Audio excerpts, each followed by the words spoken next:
Yeah, I think we're good to go.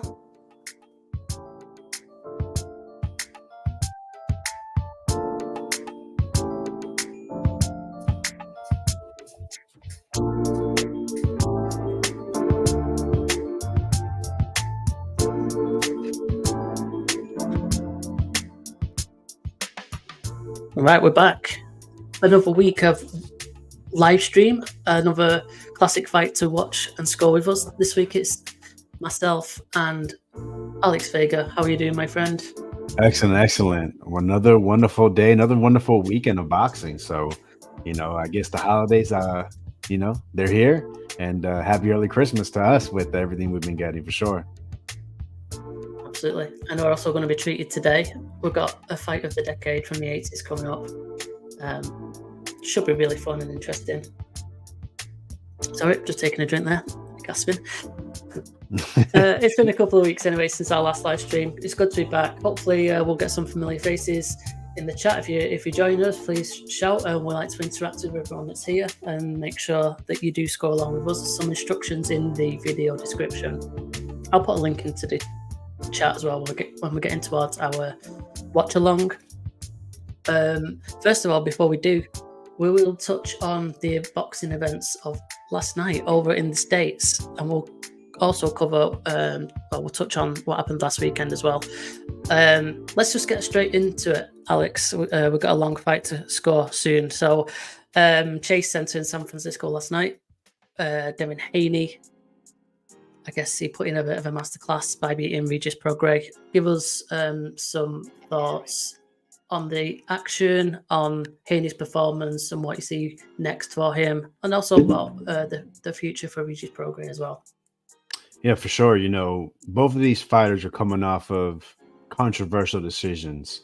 And so a lot of people were believing maybe this fight should have never even happened due to Regis. He had his hometown fight, didn't look good against Zorrilla, who gave him just a lot of trouble with foot movement. So then everyone was like, okay, well, Davind Haney's going to give him that trouble. However, he just had a tough fight. It seems people believe that he struggled with southpaws. Regis is a southpaw. So a lot of people were just wondering exactly what we were going to get in this fight. Regis, now it was Davind Haney having the homecoming fight. And he was coming up in weight against a big puncher. And Davind Haney showed you, he's undisputed at 135 for a reason. There's a reason why a lot of people thought that he was, that he's a prodigy and was fulfilling everything that was to come to him. I got to say, amazing. He made no mistakes in that fight. Regis had trouble with the speed, and with that speed, Davind Haney could have done whatever he wanted in that ring.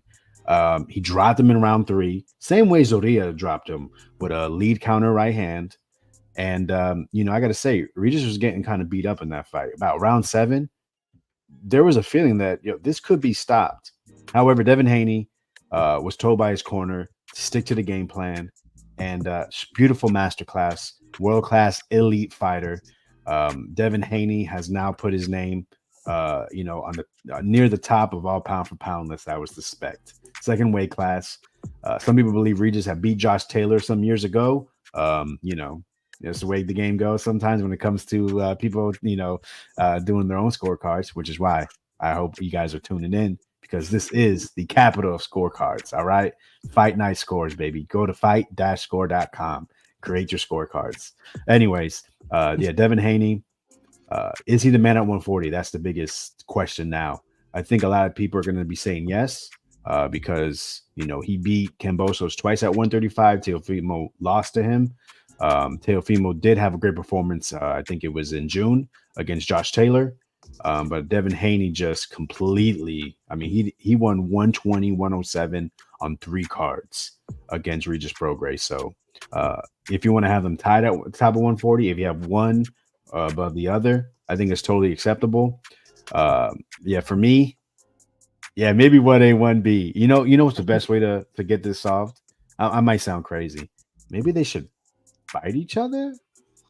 I'm asking a bit too much. Teofimo's been chasing Ryan Garcia. He's been talking about fighting. They have him set up to fight Super Bowl weekend. Try to make that into a big event. We just saw that actually with ESPN/Top Rank with Shakur Stevenson. They were trying to piggyback on the crowd coming into Las Vegas for the F1. For the F1. Yep. So now they're trying to do that with the Super Bowl. ESPN is demanding a boxing card that week. So they have Teofimo to headline that.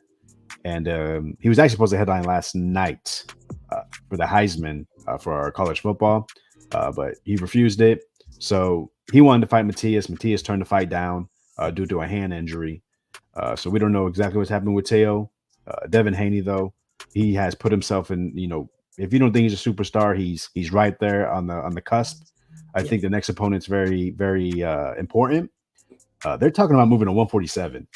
They want Barrios, they want Thurman for the WBC title that they expect to be vacated. However, there's plenty of work at 140. We mentioned Teo. We mentioned Matias. We mentioned Matias. There's Rolly Romero. And, there's this kid just did, over 1 million pay-per-view buys. Ryan Garcia, who wants to fight at 140. So definitely want to see where Devin Haney goes from here. But definitely one of the top fighters in the world. And everybody needs to put respect on Devin Haney's name. Absolutely.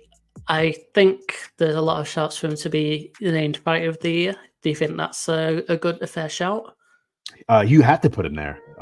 Beat Lomachenko, who 3-weight division, one of the better fighters in the world, one of the best fighters in the weight class, has been in the pound for pound list for many years. If you didn't have him as a recent like me, that's fine, but still, you got to put respect on that win.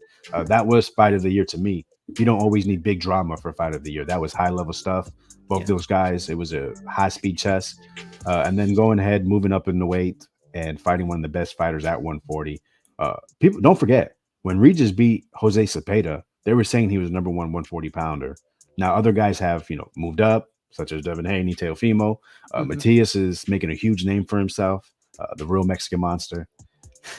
But Regis is definitely still up there, so you have to put him there in the fighter of the year. Me personally, I was talking about it last night. I still have Bud. It was one fight, yes, but that type of performance was amazing, and just built up of everything. Who Arrow was at that time. But if you have Devin Haney, I'm not going to say you don't. It doesn't have to be ridiculed. He has a perfect resume for fighter of the year in 2023. Yeah, perfectly said. Right, fair enough. There was was that a bit of an upset as well on the undercard to that one, Liam Paro versus Montana Love, or was that a kind of 50-50 fight? He got the stoppage in the end, didn't he? It was close to 50-50 on the odds. It was, okay. I don't know how to do it in the UK odds. You guys do fractions, which I still don't understand. I want to, but it was like if you wanted to win, if you bet 100, you would have won like 150 with Paro, and then with opposite for Montana. But Paro, he's in position to fight someone at 140. Okay. Fair enough. Anything else worth shouting about on that one? Don't think so. Andy Cruz got his second win. Stoppage. I just saw a very quick highlight of that. Like he just battered Straffon for a while. Late replacement.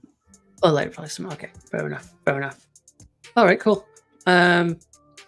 So the other event that was on last night then was Robeisy Ramirez versus Rafael Espinoza. I'm not sure you said that you fully saw this, other than highlights, maybe.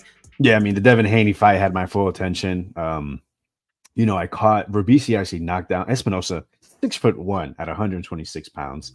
So he was a very tall guy. I saw an interview with him on the Boxing Voice a couple of days before, and the confidence was insane.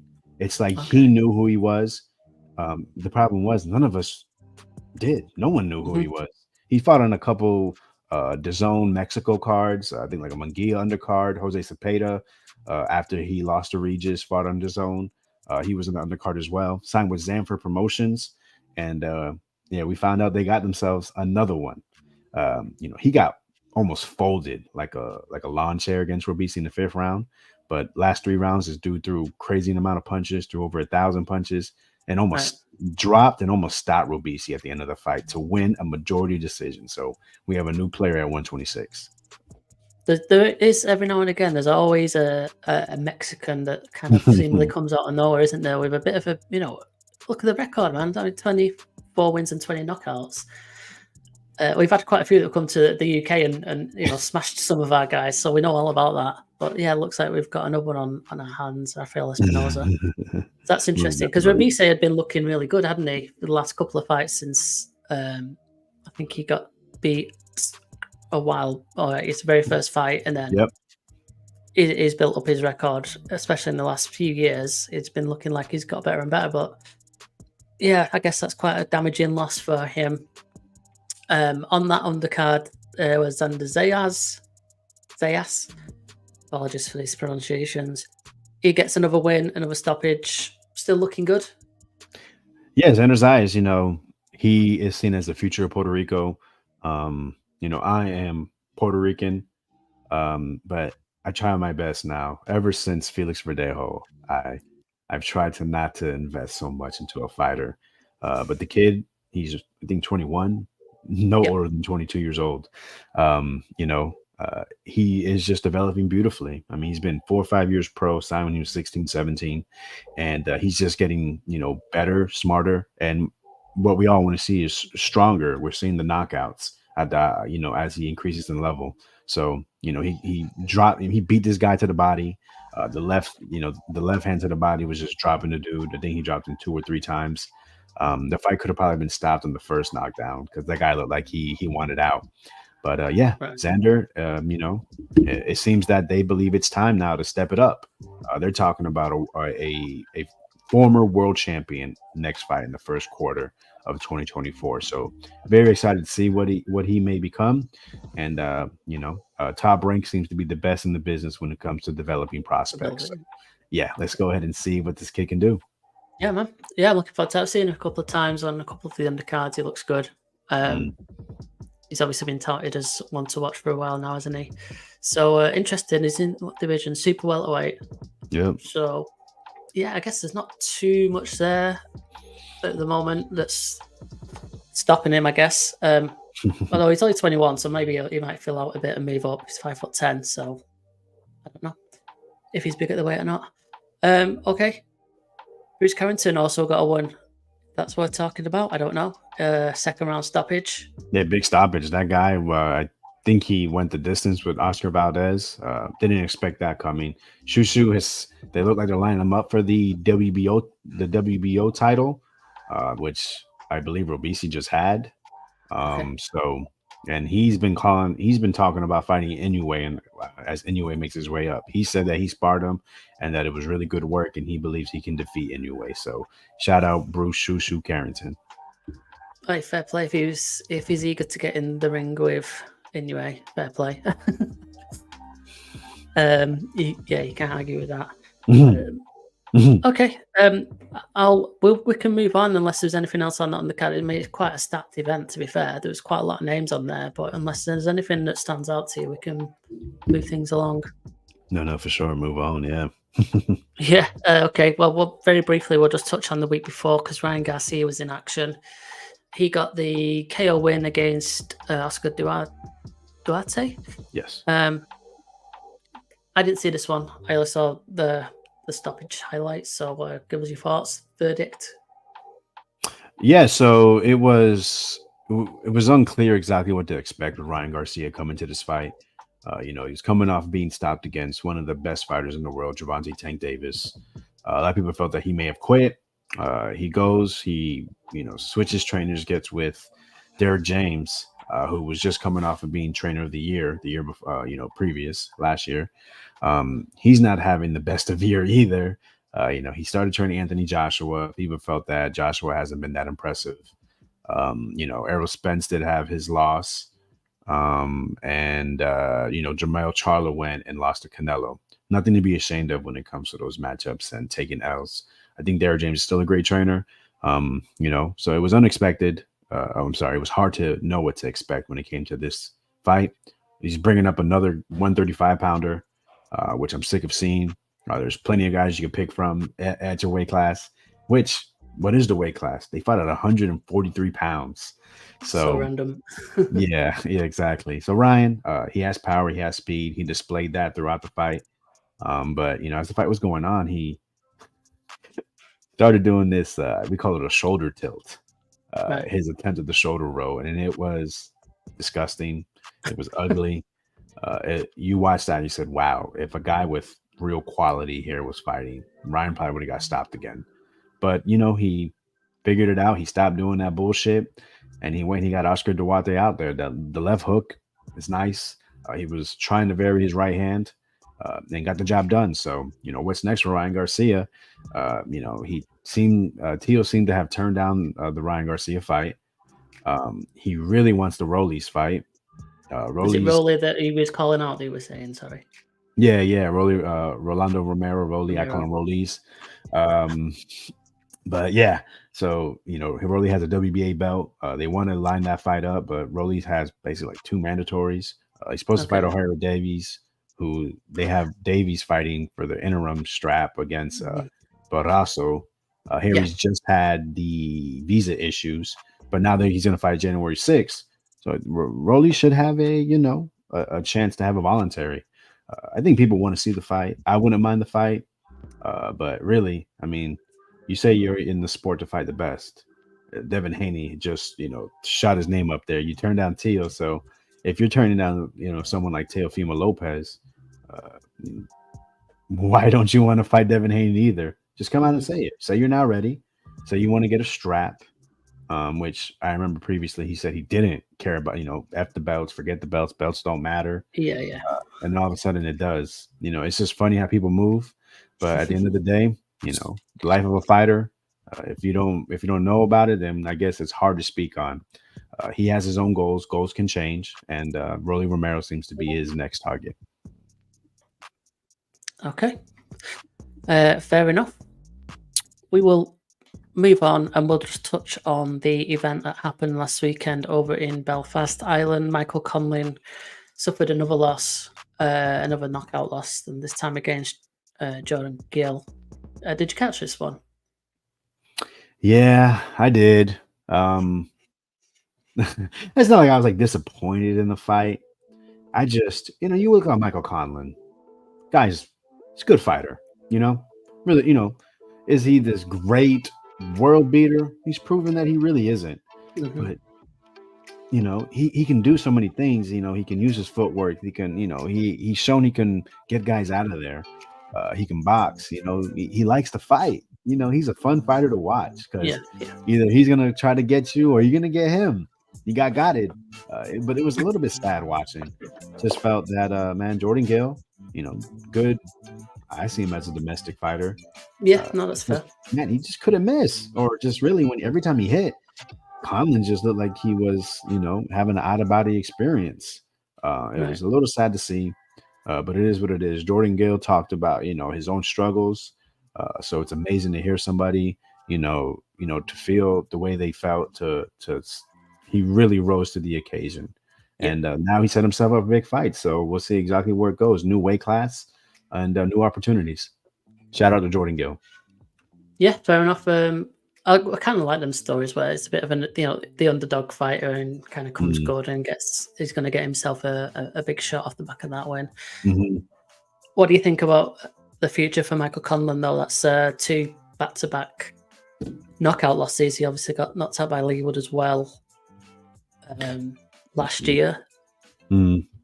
I mean, he's got a big following, and he always did, didn't he, after the Olympics? I always thought there was probably like a little bit too much hype there.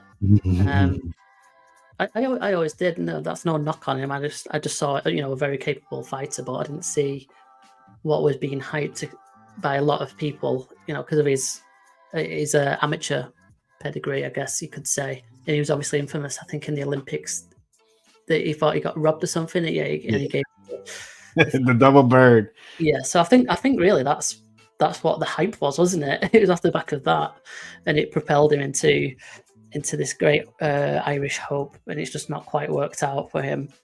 Yeah. Do you think he'll continue though? I mean, he's still young, isn't he? Well, 32. Yeah, it's unknown. Honestly, listen, if he wants to continue fighting, understand there's a certain level you just shouldn't go above, especially right now. Him and his brother have their own promotional group. I mean, a Okay. company. So if he wants to maybe try to bring attention to them, to his stable, and put a lot of the fighters on the undercard and really give back to the community, help the economy, I would definitely can see that as a great avenue to go down. The danger is when you keep fighting. You start believing when well, first it starts with training. You go, I'm just gonna go stretch my arms, and you start doing things, and you're like, wow, I can still do this. And though when you get in, if you go and you keep winning, regardless of the level, you're saying, well, I can do it. I can right the wrongs I just had. Yeah. So that's the dangers, and we don't want to see him get brain damage. I think he's Mhm. made good money. Seems, seems to have things working for him outside. So I would hope he just takes a look and has a real understanding of where he fits into boxing. Yeah. No, that's fair enough. That's fair enough. And that will remain to be seen. Okay, I reckon that does us for catching up on the fights since we last did a stream. So I think it's time to move on. Let's get scoring a classic fight from yesteryear. There's some instructions up on the screen now for you. If you are new to our channel and what we do here, you need to be a registered member to be part of our live stream scoring group. So at fight-score.com, that's where we put our scores and all the scores that we fight, all the fights that we score. We put them all in there. Once you join, you can join our scoring group using the code that's on the screen now. It's also in the description. Once you're in the group, you don't have to enter it again. You're always in the scoring group. And then every time that you score your fight, we'll see your scorecards in the group. If you want to score this fight as we're watching it, the link is in the description. I'm going to throw it into the chat as well momentarily. And then, yeah, you'll be able to score this fight as we do and compare our scores. So with that said, Alex, do you want to give us a bit of an introduction to this fight that we're watching now, and I'll get us all set up? Sure, absolutely. So today's fight is maybe these names you're not familiar with, but it is logged into boxing history. So let's get to it. We have Rafael Limon versus Bobby Chacon. All right, we got Bobby Schoolboy Chacon, 31 years old, 5'5.5" tall, 64-inch reach from Oroville, California.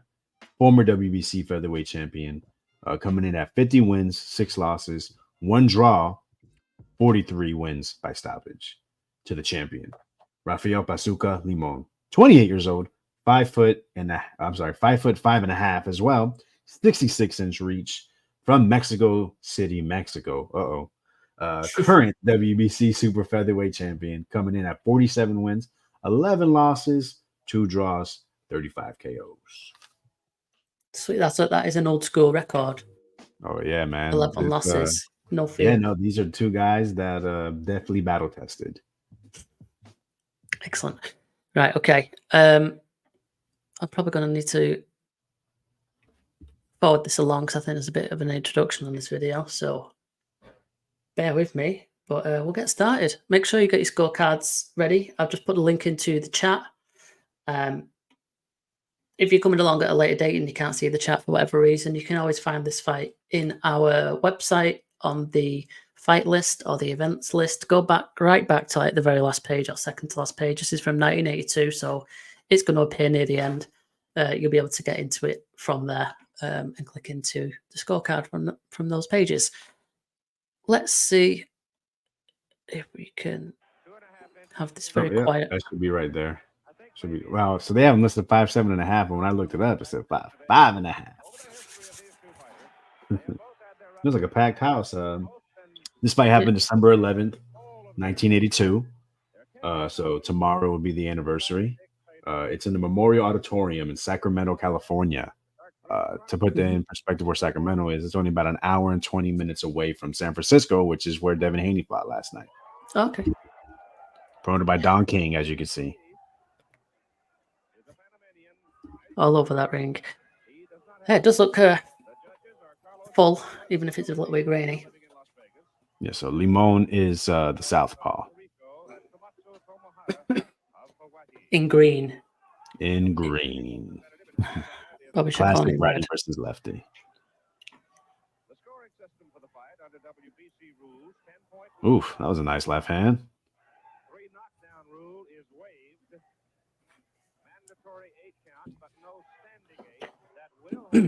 So yeah, like you said at the start, might not be familiar with these names, and I really wasn't. I'm a newer boxing fan. Obviously, I've known about some of the more well-known boxers from years gone by, and I guess these two are not names that are frequently put out there. Yeah, but when I researched the fights, Bobby Chacon is a name that really was popping up a lot in the 1980s. Nice right hand by him. Right, okay. Another one. So yeah, he's a guy that brought it. Yeah, so I guess he would have been in multiple good fights just because of his style. Oof. Oof. These guys are landing thunderous shots. They actually know each other well. This is the 4th time they fought each other. Yeah. Did you mention that in the intro about what the previous results of their meetings? I have not, but I am looking to do that in the filler times. But to the action, you can see here that Chacon's landing a lot of good right hands. Limon, he's been good. He's landed a couple good left hands over the top, and some good, nice body shots. So, close and even round. You see there, man, Limon really loads up on that left, huh? Mm-hmm. Yeah, a proper wild swing.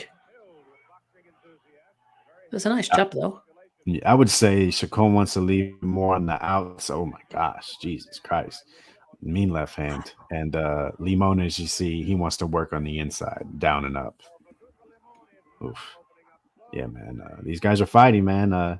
You don't always get these classic or controversial fights to start off like this. No filling out. They know each other too well. Yeah, like you say, fourth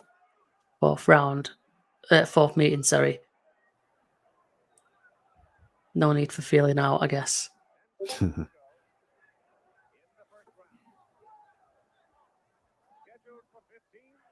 Oof. Oh.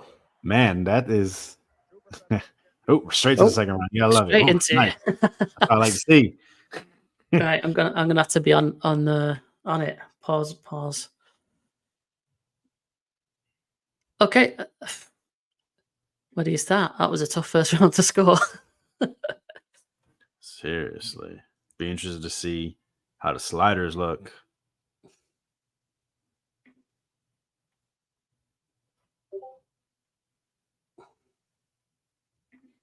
Right. My score is in. I'm gonna have to pay way closer attention, I think, to this. One of the things we're watching early in the fight is to see how well. So yes, as you aforementioned, this is they fought three times previously. Records against each other 1-1-1. Ah, perfect. So this is definitely a much needed fight. Mm-hmm. First fight, Limon won by a 10-round decision in 1975, so 7 years previous. Wow. Second fight ended in 7th round technical draw due to accidental headbutt. I think one of them had a cut. That was 1979, and then 2 years previous, a split decision went for Bobby Chacon. Okay. First fight with a world title, however. Right. So this is the biggest stakes.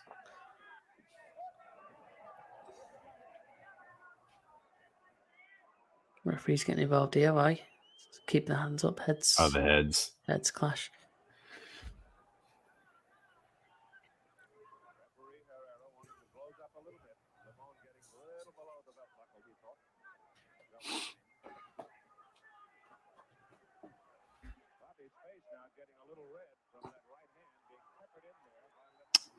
Yeah, you're just gonna put your hand out there. What'd you expect? Chacon, I think, has the better jab. I've been seeing Limon this round use the jab a little bit more, but Chacon, man, he's really snapping it off. Ugh, man, that is sloppy work.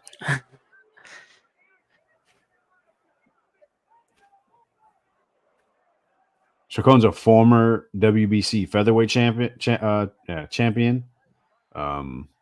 they actually both come into this fight after they fought each other last.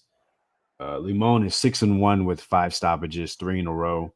The one loss is actually what I have written down. He had a title after beating Chacon.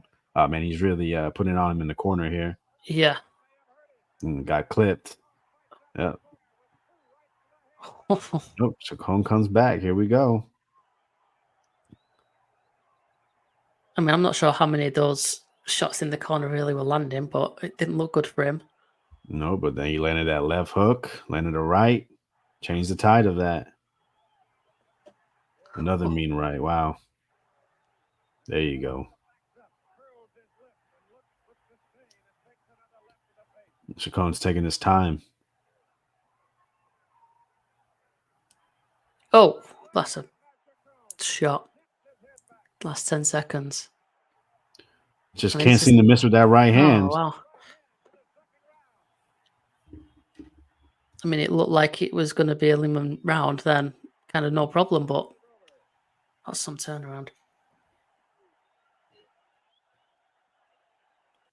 Right, I'm just going to give that was that a definitely pause. a nice swing there.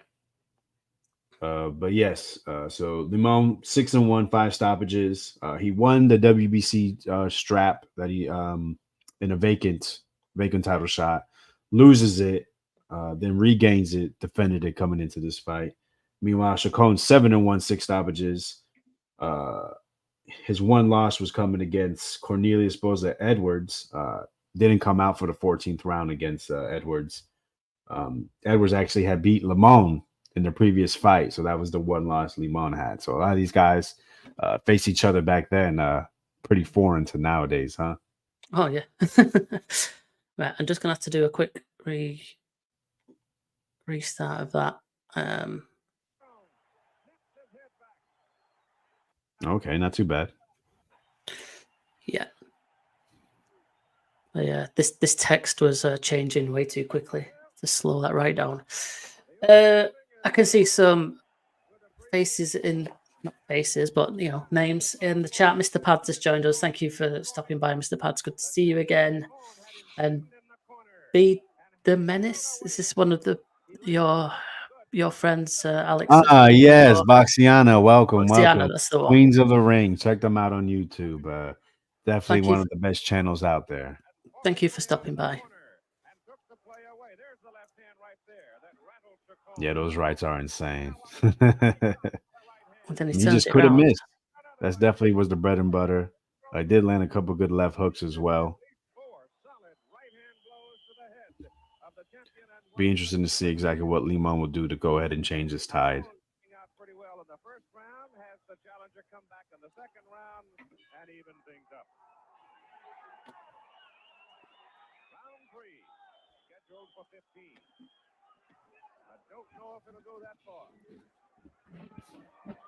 I don't think throwing the right hook like that's going to help Limon.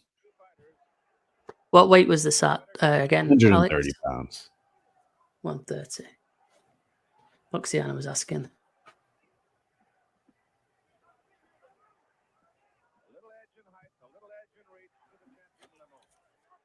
Yeah, Limon, man, he just is loading up too much.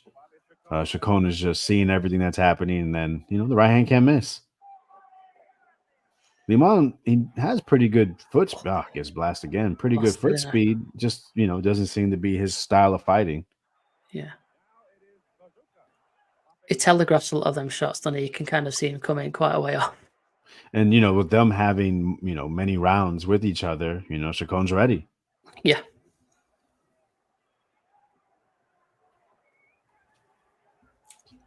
So yeah, they call Bobby Chacon schoolboy because when he turned pro, he was enrolled in college. Okay. Yeah, man. I mean, Limon is lifting his back foot when he's throwing his left hand. Like I said, he's charging it up. It's not looking good for him so far. The jab's not too bad when he kind of finds it. Yeah, but sometimes he just leaves it out there, you see? Yeah. He's going to get blasted. You can tell he's uncomfortable backing up.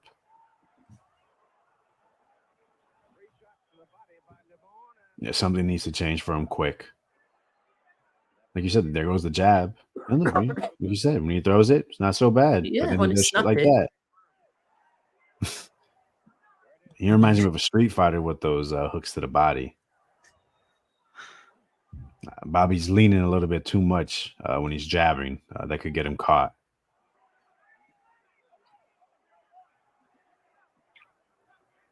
Yeah, not good there with his foot.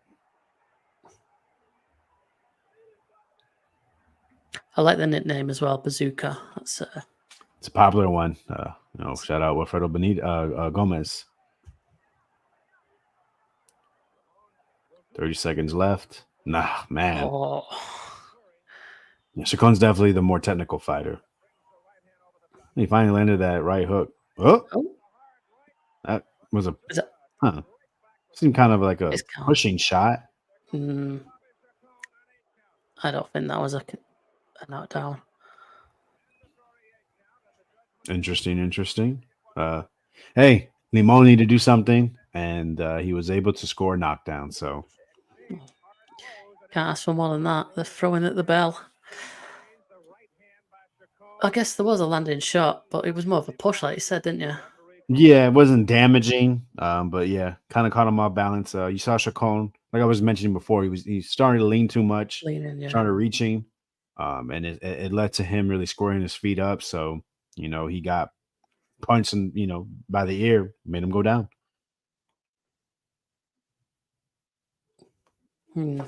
Okay.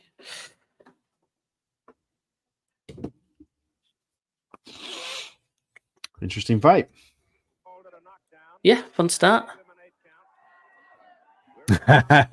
He does look like the way Regis was, just a different quality of opponent. Yeah, that was Regis's big, the two biggest things with Regis. He reaches for obvious reason. He has short arms, and sloppy footwork, sloppy heavy feet. Davind, man, what a performance. Boy, this is some gritty boxing here, man. You just don't get these type of fights. Are they the most skilled? Nah, but these guys there, they seem to be close to evenly matched. Yeah. And this is a championship fight back in the 80s. These guys, they fought all what you call it, all newcomers. They fought all their former champions, current champions, guys moving up, guys that been in the division a long time. So they fought everybody and then each other a lot of times. Who one guy lost to, the other guy beat. They lost to the same guys. They beat the same guys. That's how it should be, really, even these days. Absolutely. Oh, that's a good couple of body shots going in there. Man, these rounds go so quick. We got a lot to go through. Yeah. Oof. No, with that in mind, he commits to that body. Oh, you gotta love the way he's committing to these punches. And all of a sudden he's throwing straight shots. Like, who fucking knew? So obviously the inside is his game. And obviously, being the aggressor. I mean, wow, these are hard shots. Yeah. Getting through as well. I got to give it to him. He has a good right hook and good right uppercut too. But man, he gets hit. He has to back up, and he's very vulnerable. Similar to that earlier round where he was stuck in the corner for a while. What is he complaining? Yeah, I feel like he got a headbutt. I saw a punch. Oh, nice uppercut as well. Yep. Shit, man. And he steal this round. No, he backed up. I was just gonna say, when I thought I had this round in the bank, score wise, fucking spanner in the works thrown up, isn't there? Yeah, don't like Limon backing up. That's a nice job then. Got him coming in. That's nice body work. That's beautiful.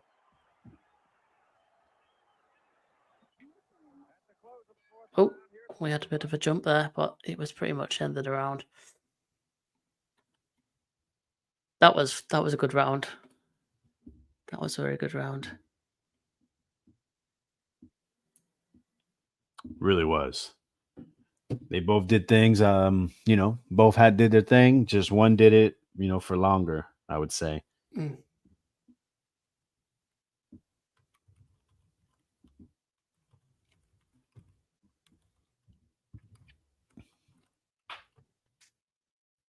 Okay, getting the score in. Wow. Oh, it's 4 rounds, right? So should we compare? Well, it's 15 rounder, isn't it? Oh, we're So doing 15. That's right. So after if we- 5. yeah, we'll go 5. Yeah. My bad. See, there's a headbutt. Oh, that's nasty. So it was one, huh? Oof, man, looked like Chacon's about to punch him in his nuts. Thank God he didn't throw that.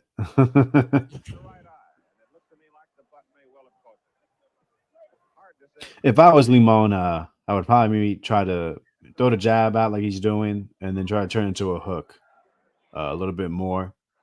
Kind of work off that. If you catch him leaning, start throwing the uppercut. And then obviously the body work. That's definitely been his bread and butter. And when it comes to Schoolboy, obviously shooting that right hand, backing Limon up, he'll bank a lot of rounds just doing that over and over again. Doesn't seem comfortable with attacking Limon on the ropes. Maybe he's worried about just an unorthodox shot coming back. Yeah. That makes sense. Nice right hand. See, Nice I mean, right, it's yeah. and he followed. He knew where he was going.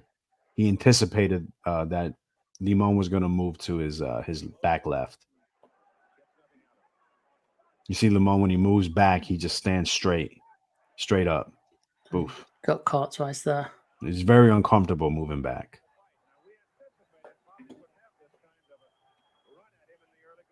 Nice way to fit that body shot in.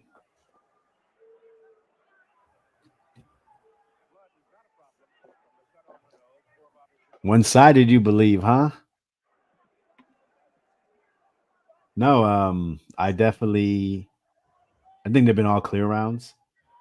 So yeah, I'd be interested to see exactly how it's scored by I'm not sure they're all that clear. I mean, I think round 1 was the only one that wasn't clear, but the last 3, it's been obvious.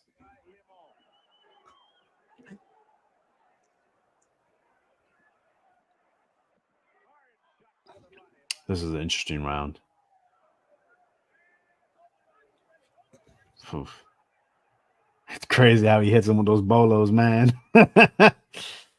Yo.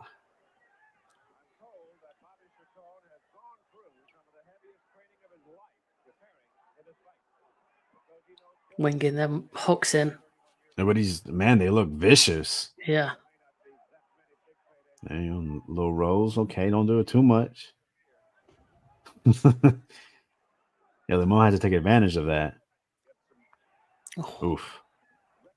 Jesus. All right. Got it back. Last 10 seconds. That's a nice right. Ooh, that body shot hurt. How the fuck do we score that round?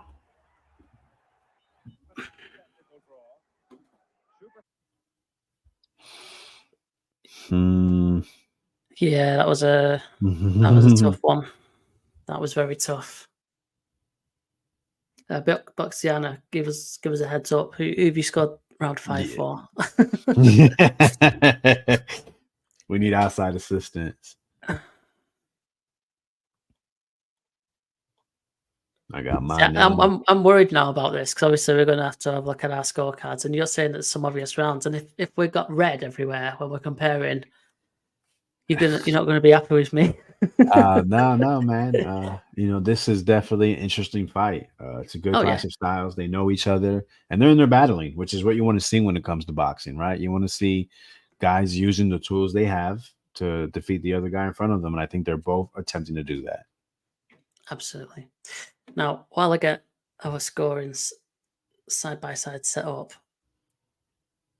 you need to do some filler for me, Alex, because I need to put in our scorecard IDs. No worries. So Don King actually had a fight card the day before. If you remember, Mike Weaver was a heavyweight. He headlined the card. Mike Weaver's known, man, I'm not that familiar with him, but either he scored a last round knockout for the championship, or he got knocked out in the last round. It was obvious the winner was going to be if it Okay. went to decision, and big upset. Right. Okay. Yeah. I'm nearly there. And So- also, Julio Cesar Chavez was on this undercard. I believe he was the co-feature. Right. Okay. So no surprise there. You know, Don King, he kept Julio Cesar Chavez real busy, especially in those early 80s. Got you. The light. Oh, I have 2 cards. I was unaware of that. Okay. I don't know why we don't have. There we go. Refresh. Look at that. Oh wow. Yes. I'm happy now. I can real.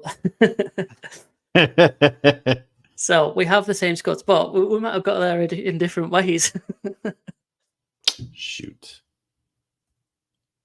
Let's see. Let's see if I can do Alex and Jim compare. Perfect. All right, perfect. So here we go. We can compare our scorecards side by side. Round 1, we had exactly the same. We gave that one to Limon. 55%, 45% landed the cleaner or more effective shots. You liked Limon's harder punches. Round 2, we gave to Chacon. Yours was pretty wide because he had him in trouble, and I had it pretty close. So, yeah. Round 3, we both gave to Limon, and round 4 we both gave to Limon, and round 5 we both gave to Limon. And that last round we had exactly the same scores again. So maybe it has been quite obvious who the rounds are for. I have this weird rule when it comes to the slider that when you score a knockdown, you get 15% more. I don't know why I do that. So, like, it was an even round to me. I kind of liked what Chacon was doing better, but then he got the knockdown. Yeah. Well, I was like that at first because I started ramping the slider up. I'm like, well, actually, it was a really close round, so that's why I brought it right back down. So yeah, the slider is really up to interpretation of how you see it. Because we're gonna have to do a class on it or something, huh? Yeah. How you need to do it now. All right, let's get back to it. I'm not sure if we're straight into the next round here or because it kind of fizzled out. Let's just see. That's the round, and then it just jumps into it. I'm assuming this is the next round. Round 6, we're 1/3 of the way through. Nice now, very nice fight.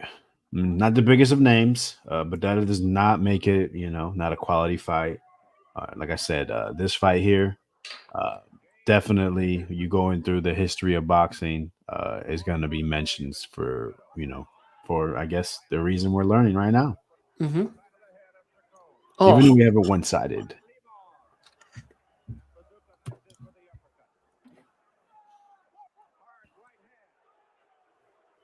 Hey, man. Follow the script.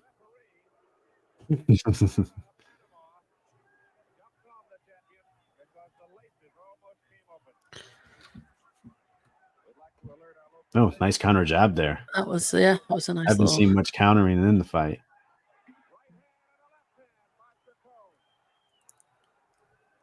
He definitely needs to, according to our scores, he definitely needs to figure something out, Chacon, doesn't he? Man, halfway through the round already. But yeah, this seems to be where he's best at, in the middle of the ring, landing single shots, especially that lead right hand. Yeah, look, embarrassing how much he's missing there.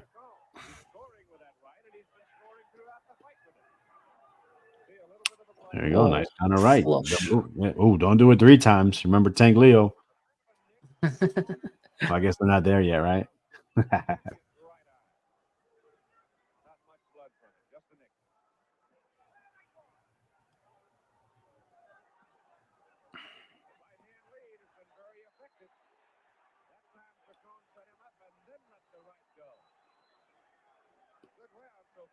This isn't an obvious round so far.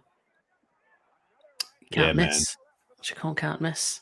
Let's see if we can keep this up. Look, had this guy turn orthodox from getting hit those right hands, trying to figure out what to do, how to stop it. I don't know, maybe catch a shot. Oh, hands down. I don't think that's Don't do that. Yeah, I don't think that's gonna help. Big round for Chacon. He really needed this, especially with our scorecards, huh? Yeah. He's definitely is. Oh shit! Jesus. That ended abruptly. I think there was only a few seconds left. Yeah, that was a clear one for me. I mean, Limond didn't really do much, did he? He was just backing off, not throwing, getting caught, Getting punched on, getting punched in the face. So that should be a quick one. We'll continue. I think he needs more Vaseline. Yeah. Yes. All right. Gonna wipe it off. It's crazy how many times they get away with that. I mean, it's still caked on that, isn't it? You don't get away with that these days. Yo, Limon, man. It's like, yo, get back to what you were doing, man. All right. He tried to get it on the inside. Like I said, his footwork's actually not terrible. He has good foot speed, but just doesn't fight like that. Wow, he's just smearing all over his face.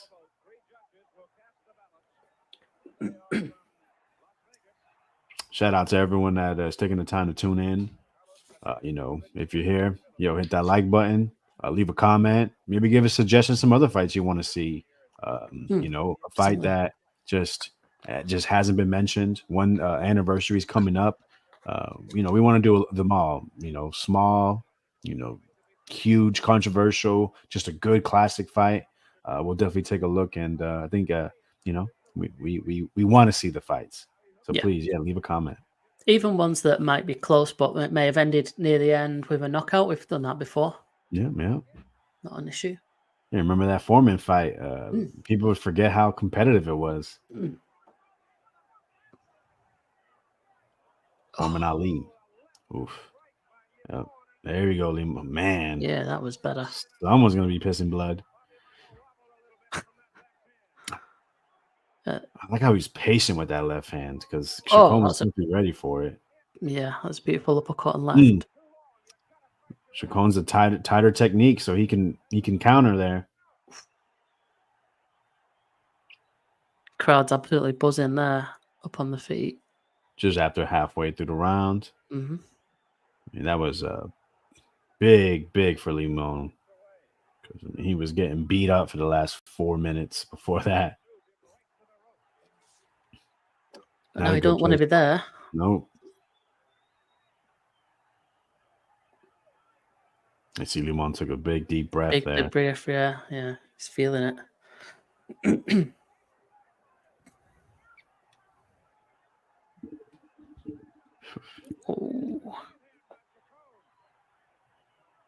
it. It's hard to tell with the quality of it. It looks like his eyes might be closing a little bit, Limon.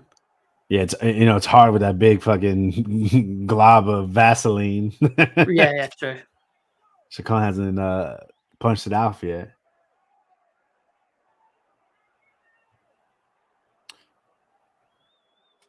Yeah, Limon needs a pretty big finish here, and this is his kitchen right here. So yeah, those uppercuts and the body shots. Wow, the jab. Oh, gets blasted with a right. Man, I know Chacon got. Go ahead. I'm sorry. I was saying it was relentless pace, constant swinging at each other. Yeah, they're not looking at each other ever. They said, "Oh, you're going. My turn now." Oh, it's beautiful. What an interesting round. It was. I mean, Limon started out really well, and then I think he got a bit of a beating then. Yeah, because I mean that was the best moment of the fight. But other than that, oh wow, look at that. French versus Benitez. But yeah, other than that, I mean, it was all schoolboy. Mm-hmm.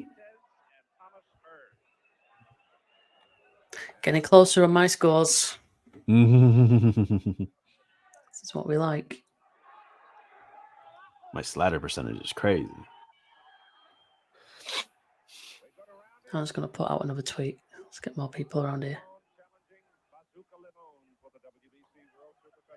Repost. I thought the last 3 rounds of the challenge have been pretty good. Yeah, Schoolboy's right hand is definitely the story of this fight. Give it that right hand. When he lets it go, it makes it a much easier fight for himself.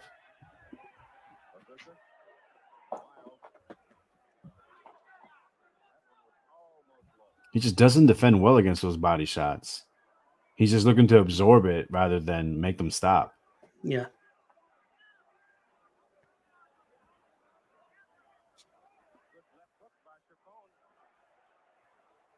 He's getting sloppy now. Standing square, feet parallel with each other. This dude, he's loading up too much for that. Yeah. There goes that jab you like. He's very long as well, isn't he, Limon? He's massive the levers.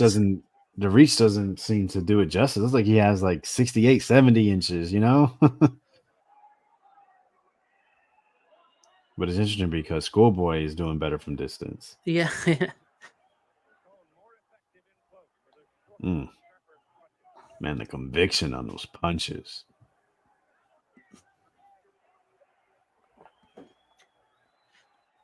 Halfway Here we through. go, center of the ring.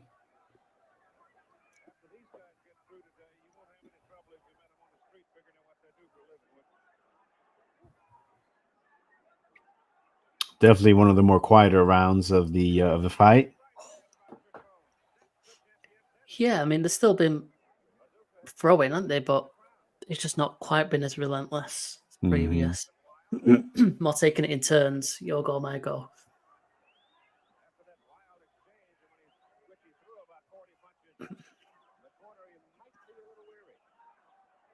Oh, I mean, at the moment, I'm thinking it's a Limon round on work rate alone, rather than major shots landing. Shit. He's landing some bangers.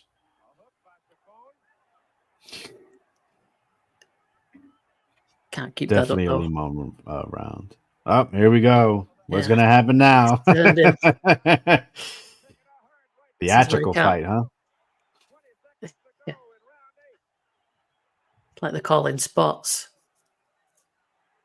Boy, they did not like to hold back then, huh? These two guys.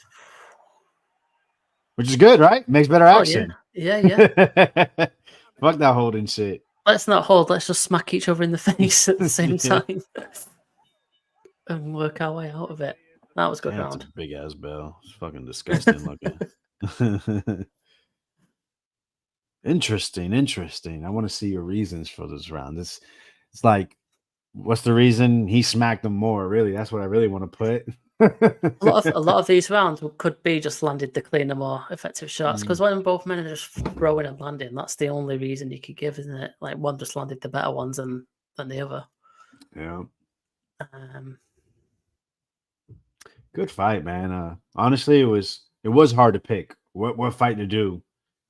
No real birthdays, no real fight that was really, like nothing really made sense. So it made sense to do a fight like this kind of thing, Well, it's tomorrow, isn't it? The anniversary, 11th. Yeah. So ideal, and a classic fight of the decade, man.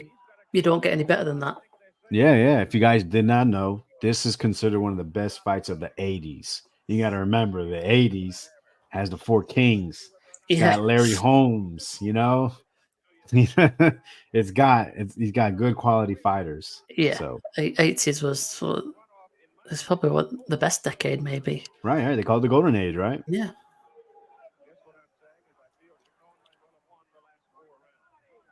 The rise of Mike Tyson, Julio Cesar Chavez. So this is 130. At 130, we have what? Oshaki Foster, Emmanuel Navarrete. Who else is at 130? Joe Cordina. And there's somebody else. Did the IBF, WBO, WBC, WBA champ is Lamont Roach. How do you feel those guys? I think all those guys beat these two. Yeah. Yeah, the probably more seasoned, more classy. Yeah, I mean, physically, fighters are better nowadays. Better technology. Good work by Chacon there. That was Once a nice, again, yeah. Oh, you can't that miss. definitely hurt him. Oh, right on the chin. There's more film study. A lot more in the training camp, science. Mm. But I gotta say, 80 the heavyweights just technically better back then. Yeah. But every other weight class, hell no. No. Interesting, right? It is, yeah, that is a interesting way to see things. So, but there was always that debate when it was the Klitschko era, wasn't it? Like they were so dominant again. Obviously a week. Holy shit! What the man? Yeah. This is why this fight is listed as it is. Jesus Yeah. Christ! What was Why he did doing there? Like, He was stop! like, yeah, Oh, please look, do a it. hold. He trying to hold him. He said, "Oh, fuck it, I can't hold." This is what He I'm looked- talking about. He looked like he was smashing Chacon to pieces, and he went, Oh my god! "Please don't hit me." Holy shit, yo, he was for real. He was just teeing off, and then it's just a big turn Oh, of the tide. he looked like he was falling forward then. Limon, Yeah, man, is it's the just not country in him now. to hold. I mean, he's getting smashed up, and you got to give it to Chacon, man. He's fighting at a nice pace. Making sure the fights are at the right distance. I mean, he can't really miss. You know what? In today's fights, referees could jump in at this stage and stop that. And that would have been a fucking shame. That was huge. That was a massive turnaround. Crowd are going crazy. They're being treated, man. Surely it was. Now, was that enough for a 10-8 round? Man, no, you got to remember Limon was putting the paws on him in the beginning. Yeah. Before that, yeah. Just didn't hurt him. I think that's the difference. The difference between those onslaughts. One guy was hurt during it, the other one wasn't. Yeah, that's fair. That's fair.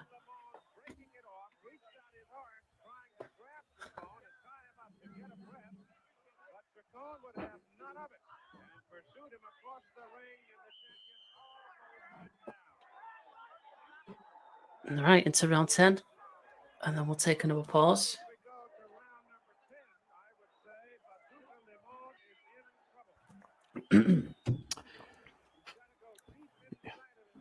Shout out Beagle, man. Appreciate you, man. No worries. Come on in. Let us see how you feel about the fight. It's been a good one.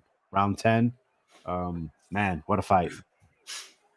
Yeah, good to see you made it, Beagle. Thank you for stopping by. This is really fun. Can't wait to see the scorecards.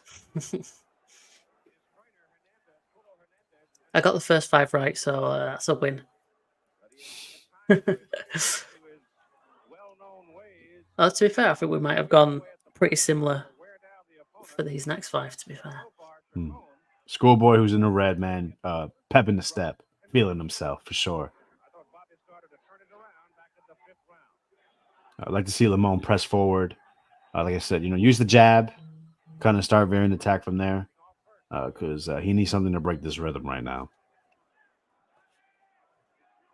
There it goes. Now you can just step. Ooh, yeah, you got to step. He sits there. He gets hit with the right hand. He starts to back up, and then he fights himself on the ropes. Oh! Holy shit!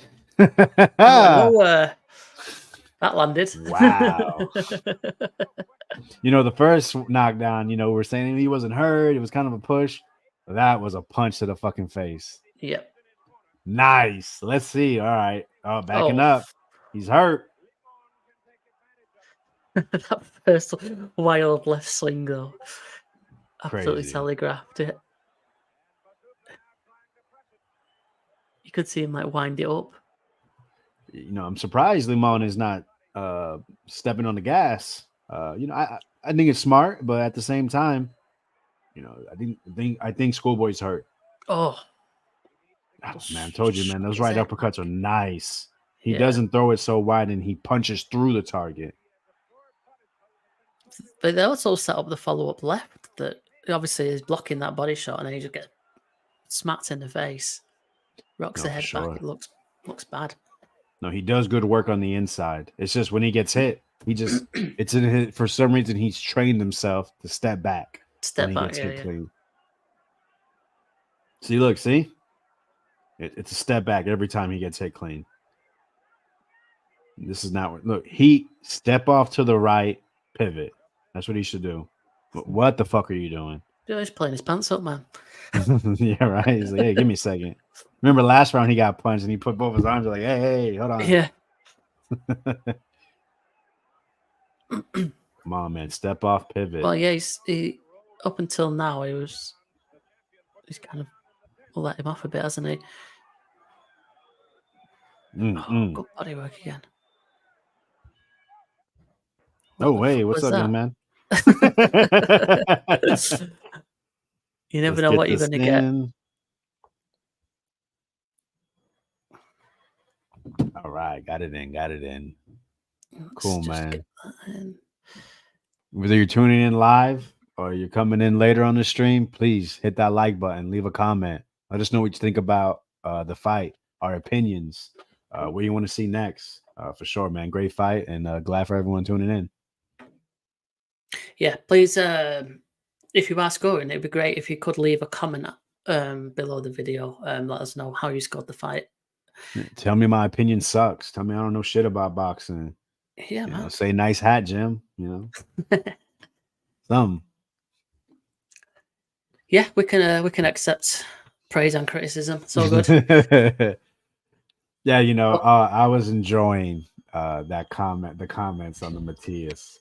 Man, you could just see like they're like, oh, how's he speak for all Puerto Ricans? It's like, well, how do you speak for all Puerto Ricans? Yeah, that just blew up all of a sudden. If you're not seeing it, you might want to take a quick look. It was the Matias video posted out last week, just about how he's a problem at 147. It was from our last live stream, the recap of his fight. It got thousands of views and a lot of comments, and people weren't very happy with Alex, even though you are Puerto Rican yourself. Yeah, man. Hey, if he was such a big star, where's the headlines? Where's the fights in Puerto Rico? That's my point. Yeah. I think people just didn't really understand where you was coming from with that. It's all good. Good. Interaction's important. It's how we learn, Absolutely. And it'd be boring if everyone always agreed with each other. So, but speaking of agreeing with each other, blues. I don't see any red here. So yeah, we've scored all of these rounds the same by the looks of it, at least points wise. So Chacon round in round 6 and round 7, and then back to Limon in round 8, and then we both got the exact same in round 9. That was where Limon had him in trouble. Chacon had Limon in trouble, and then the last round, you scored it 10-9. I scored it 10-8. Did you forget about that, or did you think it wasn't worth 10-8 for the knockdown? Sorry, that's me. I put the wrong score. I was like, huh? What are you on about? I could have sworn that I've made that 10-8. So I will rectify that, no problem. If anyone didn't know, you can actually edit your scorecard. If you click on the round, it brings it back. Thankfully, right? Yeah, I implemented that. Okay, if I refresh. Oh, shit. Shouldn't have refreshed that one. There we go. Same exact score, man. You know what you're doing. You learn from the best. Oh, my God. If Boz was here, it'd probably be, the other way, the scorecard. Shout out, Boz. Appreciate you. Why can you not compare these scorecards? I fucked up big time here, Alex, I'm afraid. And it's fine. We'll reload. No worries. We'll come back to it later. We could always just do the compare. Oh, no, you did the compare and it wasn't working. Yeah, it wasn't quite working. We'll get there at some point. No worries. Okay, that's put us back to the end of round 10. Oof. There's the replay. Punched in between, which he hasn't really been doing. He's the one that's been getting punched in between. So yeah, man. Said Schoolboy on the right, got Bazooka in the green, Limon. Ha ha ha ha. You know, limon is a funny word in Spanish. It means lemon and lime. Oh, and lime as well. How do you distinguish between the two then? That's craziness. Someone's going to fuck up a recipe. Not careful.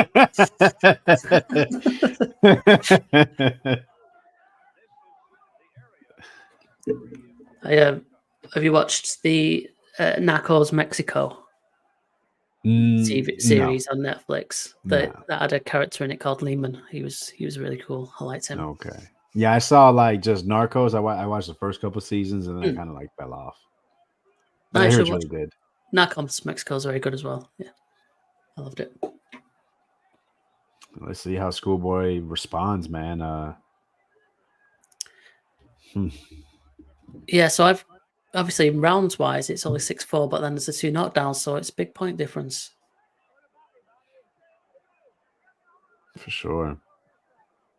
Oh, nice body work. Man, like I said, technically better, but it's like, just realized why are you losing these rounds? You know, he makes big mistakes. What's his name? Schoolboy. As we see with the 2 knockdowns. Looks like the video's holding up okay on the stream at this size, but I'll reduce it again just so. He was struggling last week with it, weren't we? Yeah, man, Limon, man, he's winging them in again. He's having success. Oh, uppercut got through. He's relentless, isn't he? He's non-stop. He's a son of a bitch. That's what I would say if I was on the other side of him. He's a son of a bitch.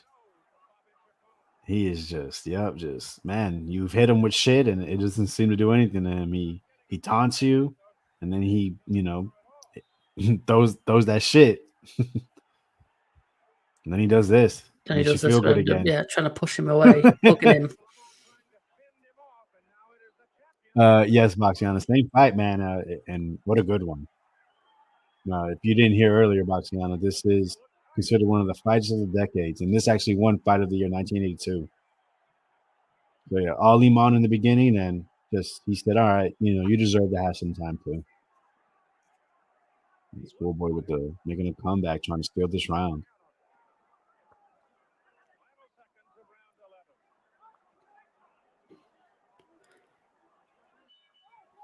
All right, interesting. That's how you pressure someone.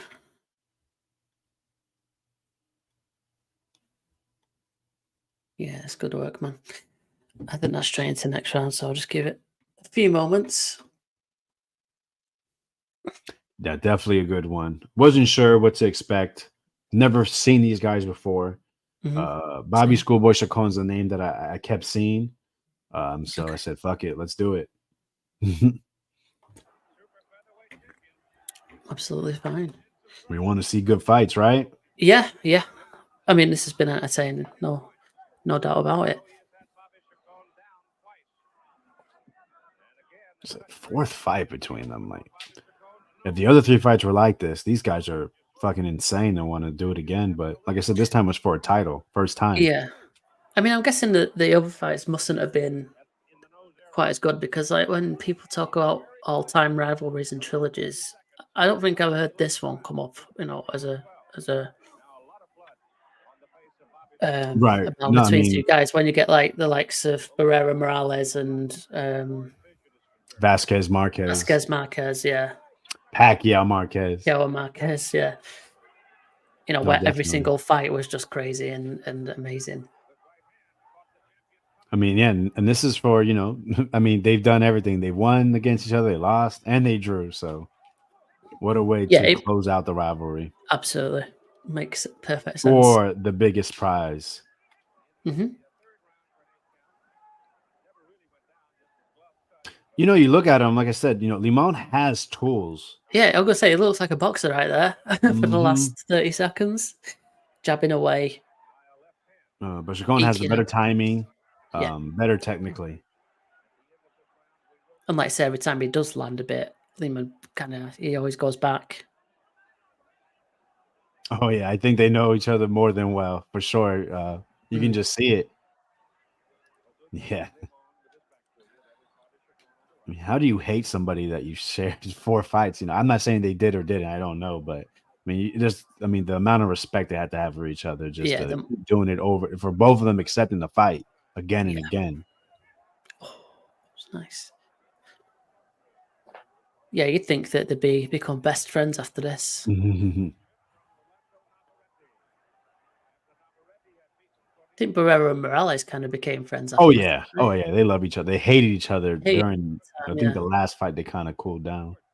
Interesting, closer around. They both been kind of going a little bit back and forth. I'm landing clean, then you're landing clean. I think. Oh Oof. well, I'm gonna say Chacon's lots a bit cleaner, and then Agreed, and then that happened. So less than 30 seconds. Let's see if Schoolboy can keep this round, or will he give it away? Limon seems to be the one that's been giving it away, unless he gets a knockdown towards the end of the round. There's a few really slow, sloppy winging shots that he just looked a bit tired. Well, he's landing a few nice ones there, though. Oh boy, this fight is crazy. Jesus, last few seconds. Shit, how am I gonna score it? Shit. We got an advert in there. That's nice. A dog involved. Don't know what it was. Pizza Hut or something. Some Burger King. Where's the beef is going to come up soon, maybe. Okay. Yeah, I don't think Limond did enough for that one. We disagree. Finally. Controversy.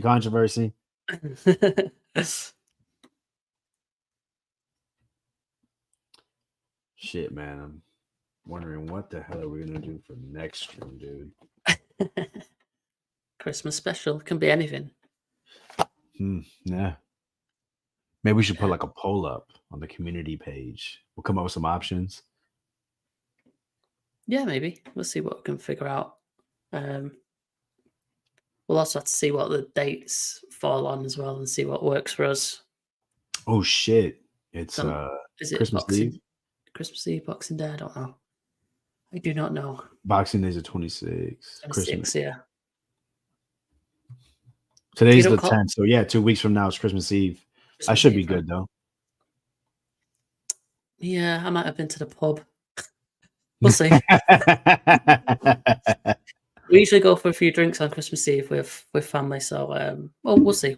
We'll figure out what works. Davind versus Loma. Oh, man. That is the most requested fight I get from people that I talk to. But it's just difficult to do the actual stream. It's too fresh, I think. Yeah, for copyright issues. Man, I mean, boy, do I want to do it. We could try, but we'll see.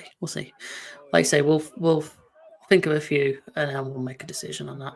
Yeah. Maybe for there was a lot if it was like a large following and we could do like here's a link to watch it and we'll score it together. It'd be probably worth more of the wild. But that fight is always going to be on the list to do. Pico says live from the pub.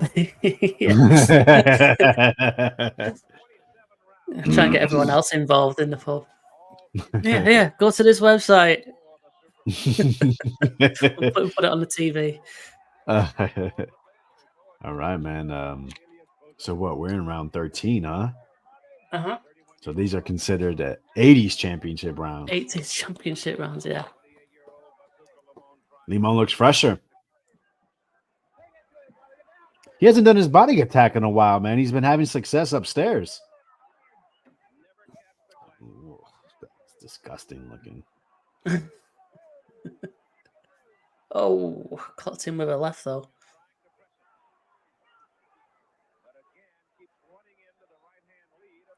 Wow, that was the first time I seen Limon roll. Yeah, Bobby's needs he's got to stop. He's got to get his center of the ring, and he's got to start throwing that right hand. Yeah. After that second round, so it looks like he couldn't miss with those right hands, and you're thinking that if anyone was getting knocked down, he hurt him.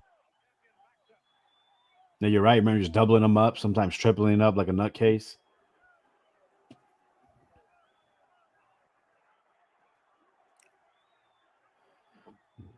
Excuse me.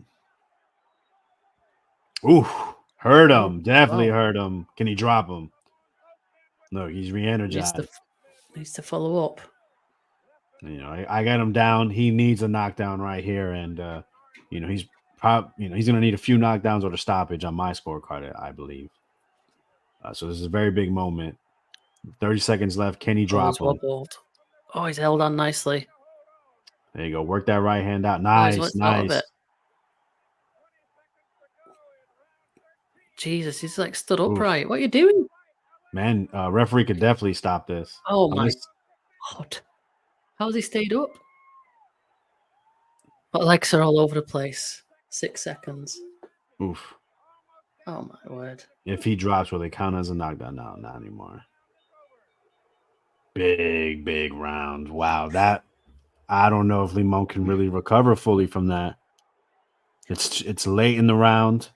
You know, that is just hard. I mean, you know, it's funny. It's not the first round that's happened to him either, but that was probably the worst shape he's been. Yeah. It's funny though, you were saying earlier how when he was trying to hold on at times and he just looked like he didn't know what he was doing. Yeah. How he managed to just cling on and stay upright then on his feet. I don't know. I think he was just out on his feet and he just threw dead weight. Yeah. You know, Bobby's been doing that all fight, you know, punching with him. And like I said, he's been technically more sound, but that was the first time he hurt him that way. Man, give it to these guys are just true fucking warriors. We just don't you don't see this enough, especially for the championship fights. You know, I think the last one we kind of seen it was Rocky Hernandez versus Oshaki Foster, man. Shout out to open scoring. Without that, I'm not sure if Oshaki does what he did. He knew he was down. I mean, he was down I think 8-0 on one card last time he heard. You know, lost all 11 rounds. That's crazy. Yeah, that wasn't too long ago, was it? A couple months back. No, yeah. But other than that, you just don't really see it too much. I guess I gotta watch the WBC fight because I didn't see it. So maybe that fight is the same.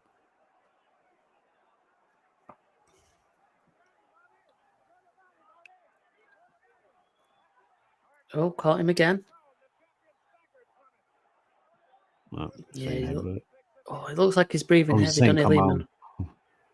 Yeah, no, Limon is he's like, can I get another, minute in the corner? Oh, God, nice left though.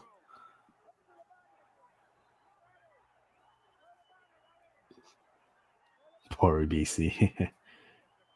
Never been that big of a fan of him.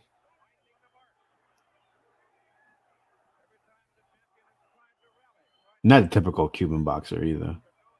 Not that that matters, but hurt him again. Just the right hand, baby. It's been the money punch all fight. Oof. It's a little bit low of them shots. Yeah. Moved him. Definitely, you could tell he felt his body shots, whether they're low or not. Definitely stopped him. Again, he's gotten into that relentless mode. Just don't stop punching. Get him on the ropes. Ooh. But Chacon's winging away as well, isn't he? This is brutal. Definitely brutal.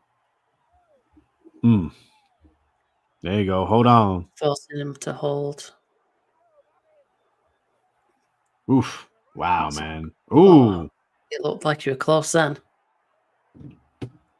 Gloves nearly touched the floor. Sure did. Yeah, this guy's nuts. He's got to be concussed. It's like, you got to fight to win, man. Look at the foot movement, baby. Man, I'm getting blasted. Yeah. It's a little bit awkward to watch, really. The two hands out in front is insane. Man, this has been a long round, I feel like.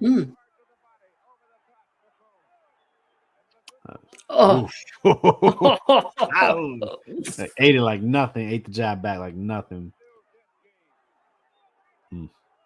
Fair play to him. He's got some chin on him, Limon.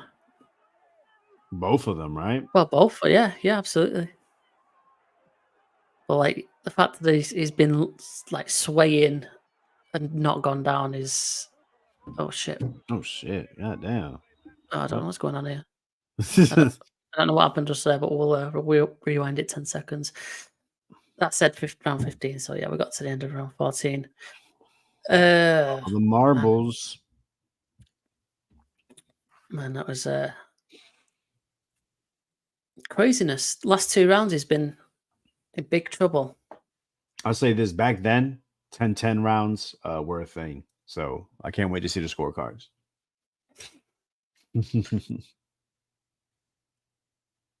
Right, into the last round we go. I just rewound that. I don't know why they're starting there. Just a Looks camera angle, I guess. okay. Just chape. Here we go. So on my card, Schoolboy needs a stoppage. I got him down by 4 points. I only got him down by 2. Yeah, we had that one round that was different than like round 12 or 13.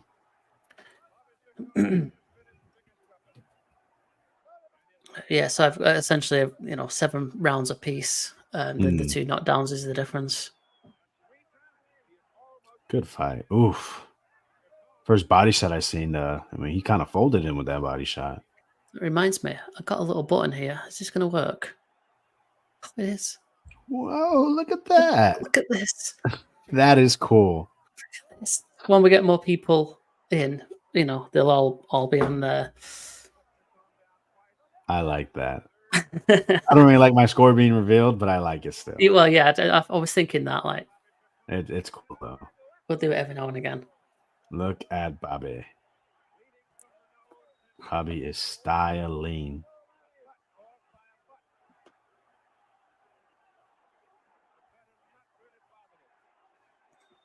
It's been pretty dominant the last few rounds from Schoolboy for sure. Oof, got him hurt. I wonder if he feels he's up though. Like I said, according to my card, he's got to get a stoppage. Mm-hmm. According to yours, he needs a knockdown. Yeah.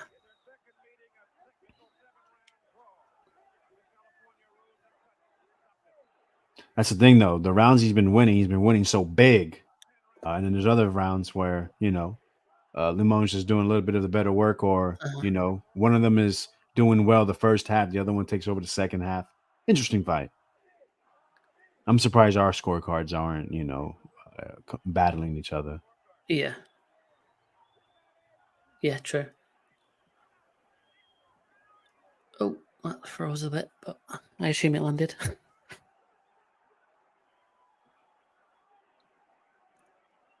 It's also interesting to think that, like, obviously Limon was kind of in control early on, but if you think about the last 2 rounds where he's just been in trouble, that's the most significant aspect of the fight. He's been blasted and almost down and out. Especially to the public's opinion, they're gonna remember how it ended. Oh my God! I'm about to say, there's no way in hell he stands up to that. Man, is he gonna stop him? For him to finally go down. Damn, what's the fucking count? What the hell? Slow ass count. Is that it? Okay. Oh man. Ooh. Wow, huh? Wow. Well, that had been coming. But shit. yeah, we didn't really see how that count played out. There we go. Got a replay. Stood on business there. And toma, papi. Head waxed the canvas as well. Body shot. Wow, nice. That is. Well, that's for the highlight tape right there. We can see your score updated there. 140, 142. Sorry to reveal. Bastiana, I thought for sure he said, fuck it, I'm done. The way he was laying down, like there was Tweety birds, and he was just wondering, hey, do I gotta go to the grocery store? Man, I wish back in 1964 I did this. He looked out of it. That count looked. I mean, when he was getting up, it looked like the referee was on 5. Like what? Yeah, and he was still like crawling up the ropes. Damn, they're already saying the new. No. Or they already announced it. The hell? Oh, did it jump ahead? Bobby Chacon of Oroville, California. These don't know that never seen one. Bobby Chacon, 2 men gave more than these 2 did today.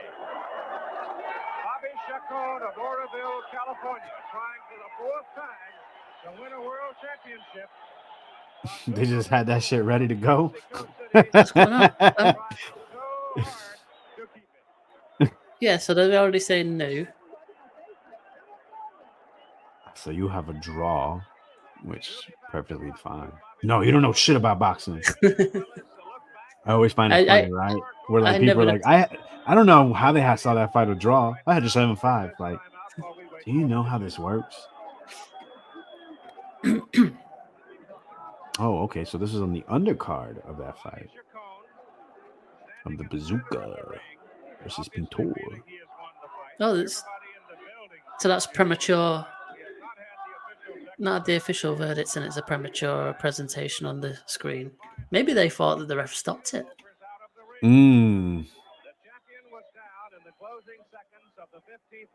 Fair point. I'm just going to forward it on a bit. I'm going to put Boxiana's comment on there. Holy shit. I think we both said that.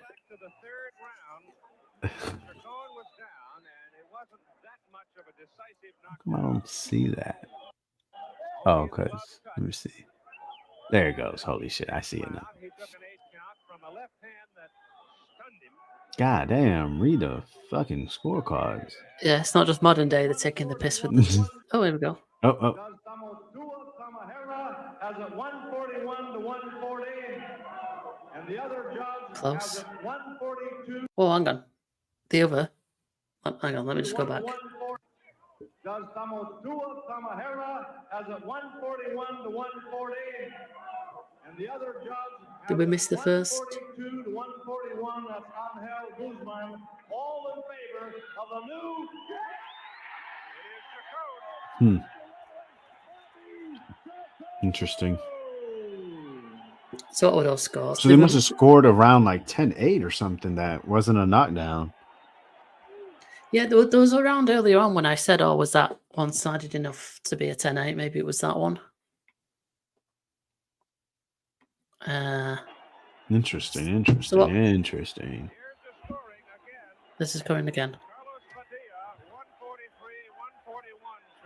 143, 141 Okay, so that one makes sense.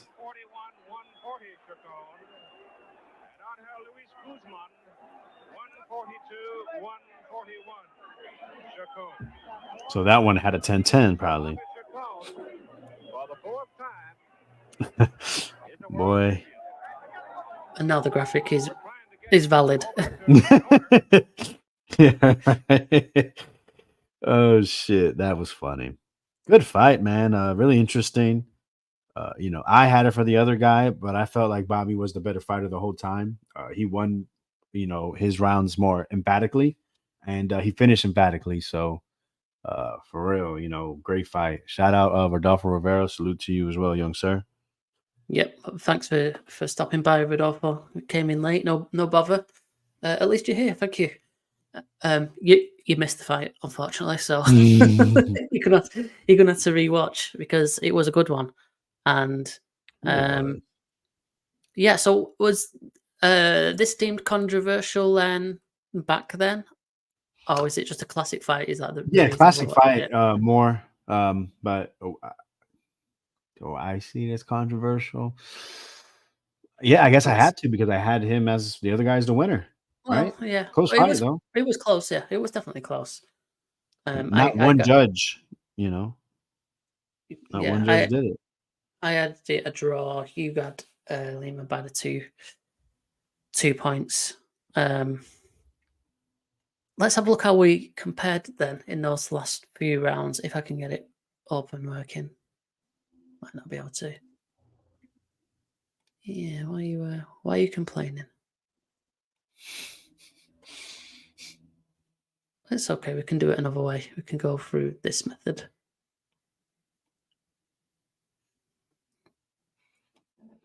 Okay. We will head down to round 10, round 11. So there is a red box. That's good. So we had one round of at least of difference. So round 11, we both gave to Limon. Round 12, I gave to Chacon. You gave to Limon. And you said he steals it at the end. Yeah, that was a very close round. Round 13, both to Chacon. That was, he dominated the round. Round 14, he dominated as well. Had opponent in trouble. And then the last round, 10-8, because of the knockdown. So, yeah, I mean, we only gave one round difference,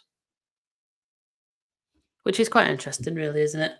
I know we kind of talk our way through the fight, but I don't think there was many rounds where, you know, we pushed an opinion onto each other. For sure. Agreed. So, yeah, pretty, I'd say, well, having said that then, I got to a draw. You got Lieben winning, so maybe it was a little bit controversial since the other three judges all had it kind of the other way. I mean, but look at my slider. Look at that.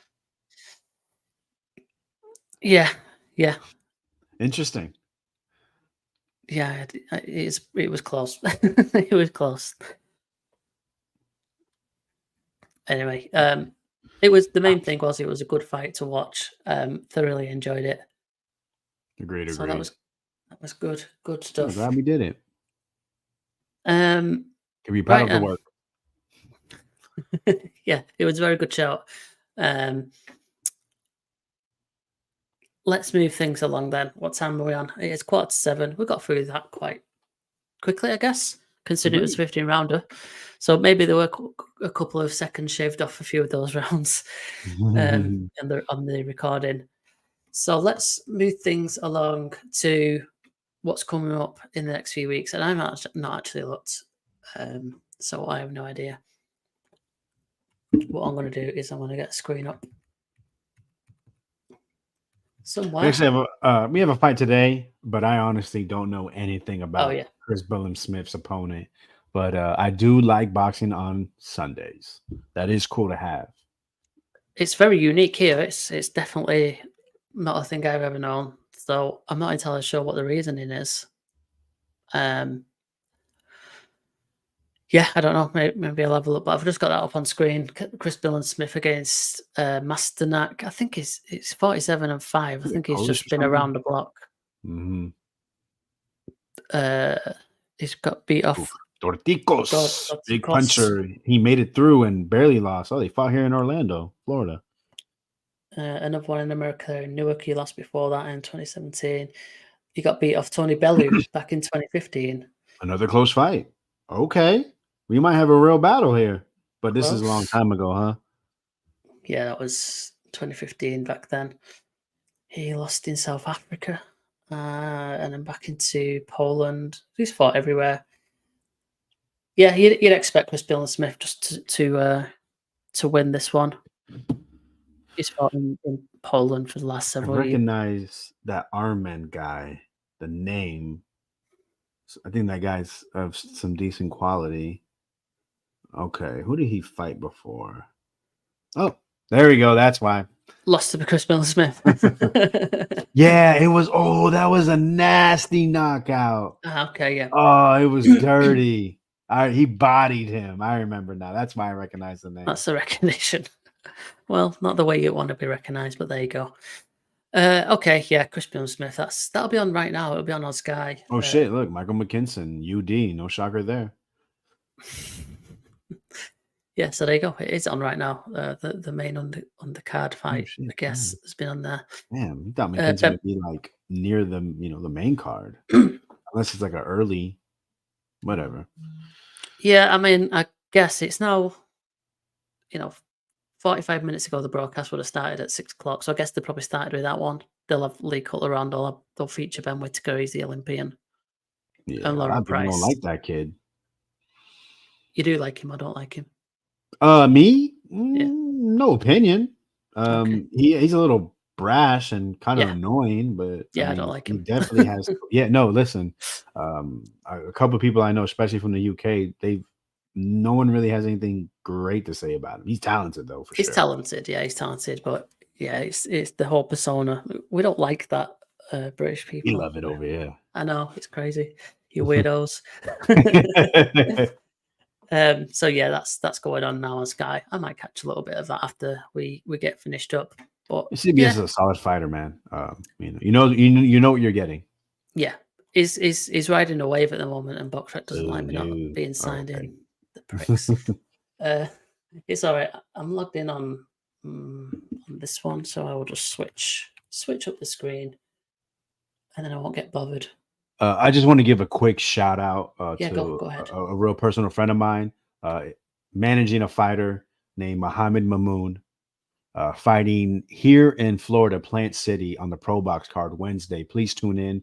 Mohammed Mamoon is fighting Batir, and a foreign last name.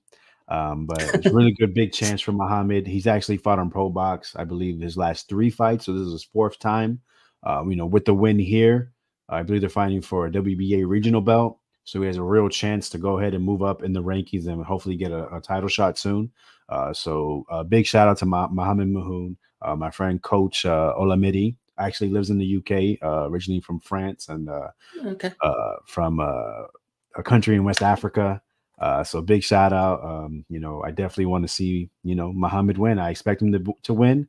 And everyone tune in. You can watch it on YouTube as well as go on the Pro Box app. Oh, cool. Okay. That was this one here. Yes, That's Wednesday. correct. Yep. I'll just get that up so people can see Mohammed Mamoun against Batir Jukambayev. one of the old Kazakhs or Uzbekistan impossible name jobbies. Okay, I guess he's going to be quite a big underdog on that one. Probably. Batir was actually in camp with you see Kelvin Davis. That is the brother of Keyshawn Davis. Okay. And there was talks about him sparring Shakur and such. It's lefty versus lefty. Cool. All right. If you want to throw that up on Fight Scores, if you want to put that event on there, feel free to do so. Most definitely will. Sweet. Oxiana, best believe we're talking about that as well as the Sonny Bam fight. Yeah, let's move things along. What else is standing out here, Alex? I'm going to click where you tell me to. Keep going. I see Sam Goodman. He's a 126 pounder or 122. I'm sorry, to look out for. He'll be fighting for a title soon. Okay, against another unbeaten Chinese fellow. Could be in China. Could be a tough nut. Jackson John England. I like that name. Just a name. Wilson, Never really heard of him. Navarrete knocked him down and then got stopped. Okay. France, Germany. Eric Robles Ayala. I think he just beat a Brit. Can't remember who. Lee McGregor. Yeah. That would have been that was a cool fight. Okay. Looks close on the scores. Lee McGregor was kind of a highly touted Scottish fella. So I think that would have been a big derailment. And another example of a Mexican coming over to smash a Brit to pieces. Your boy, you're hyped for that Josh Kelly fight, aren't you, man? You might big go time. out there to single in. I hear the guy he's fighting can punch, though, but I haven't looked at him. Oh, Colombian, that's another one. Tough Colombians. Yeah, 17 stoppage from 24 wins. Look at his last fight. Look at the note. Fans entered the ring and hit Ramirez. Why? Was he winning?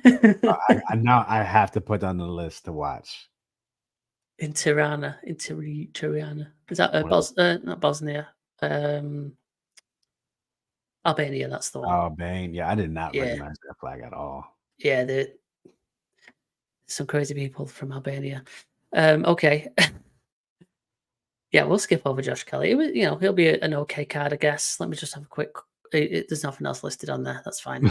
He's due to, he's like number 1 in WBO, so they're hanging him tight until it's time. Yeah. Okay. Bam versus Sonny. Woo. Bam versus Sonny. This is the shit that needs to happen more. Two of the best fighters the near number or one and at the two. same weight class fighting each other. Oh, Yeah. man. All right. Well, Boxiana did ask the question, so we're here now. Go ahead, Alex. Give us your thoughts on this excellent matchup down at flyweight. Yeah, so Jesse Bam Rodriguez, man, what was it, a year or two ago? Just kind of jumped on the scene. He was a guy that was fighting at 105 pounds. He was fighting on a card. They needed a replacement to fight Carlos Cuadras. And boy, did he come and make a huge statement. Everyone saw the pivot uppercut that he did, knocked him down and dominated him. People, they brought him right back. If you remember, Cuadras is one of the four kings at that flyweight or super fly. I can't Very really good. remember what it was. It was super fly, wasn't it? Okay. So then he goes and then he fights another guy, a guy Along that with- beat Chocolatito twice, Sarungasai. Listen, I actually picked Sarungasai to win. I said, listen, this is too young of a kid. This guy, Sarungasai, can punch. He's got cement in his hands, and he does have cement, but they were in his feet.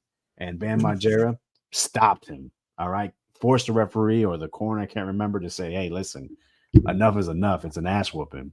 Since then, he's fought younger, fresher guys and didn't really look exactly the same. Okay. Like you said, he fought Israel. Well, as you see, he fought Israel Gonzalez. Nice competitive fight. Bam was obviously the sharper one.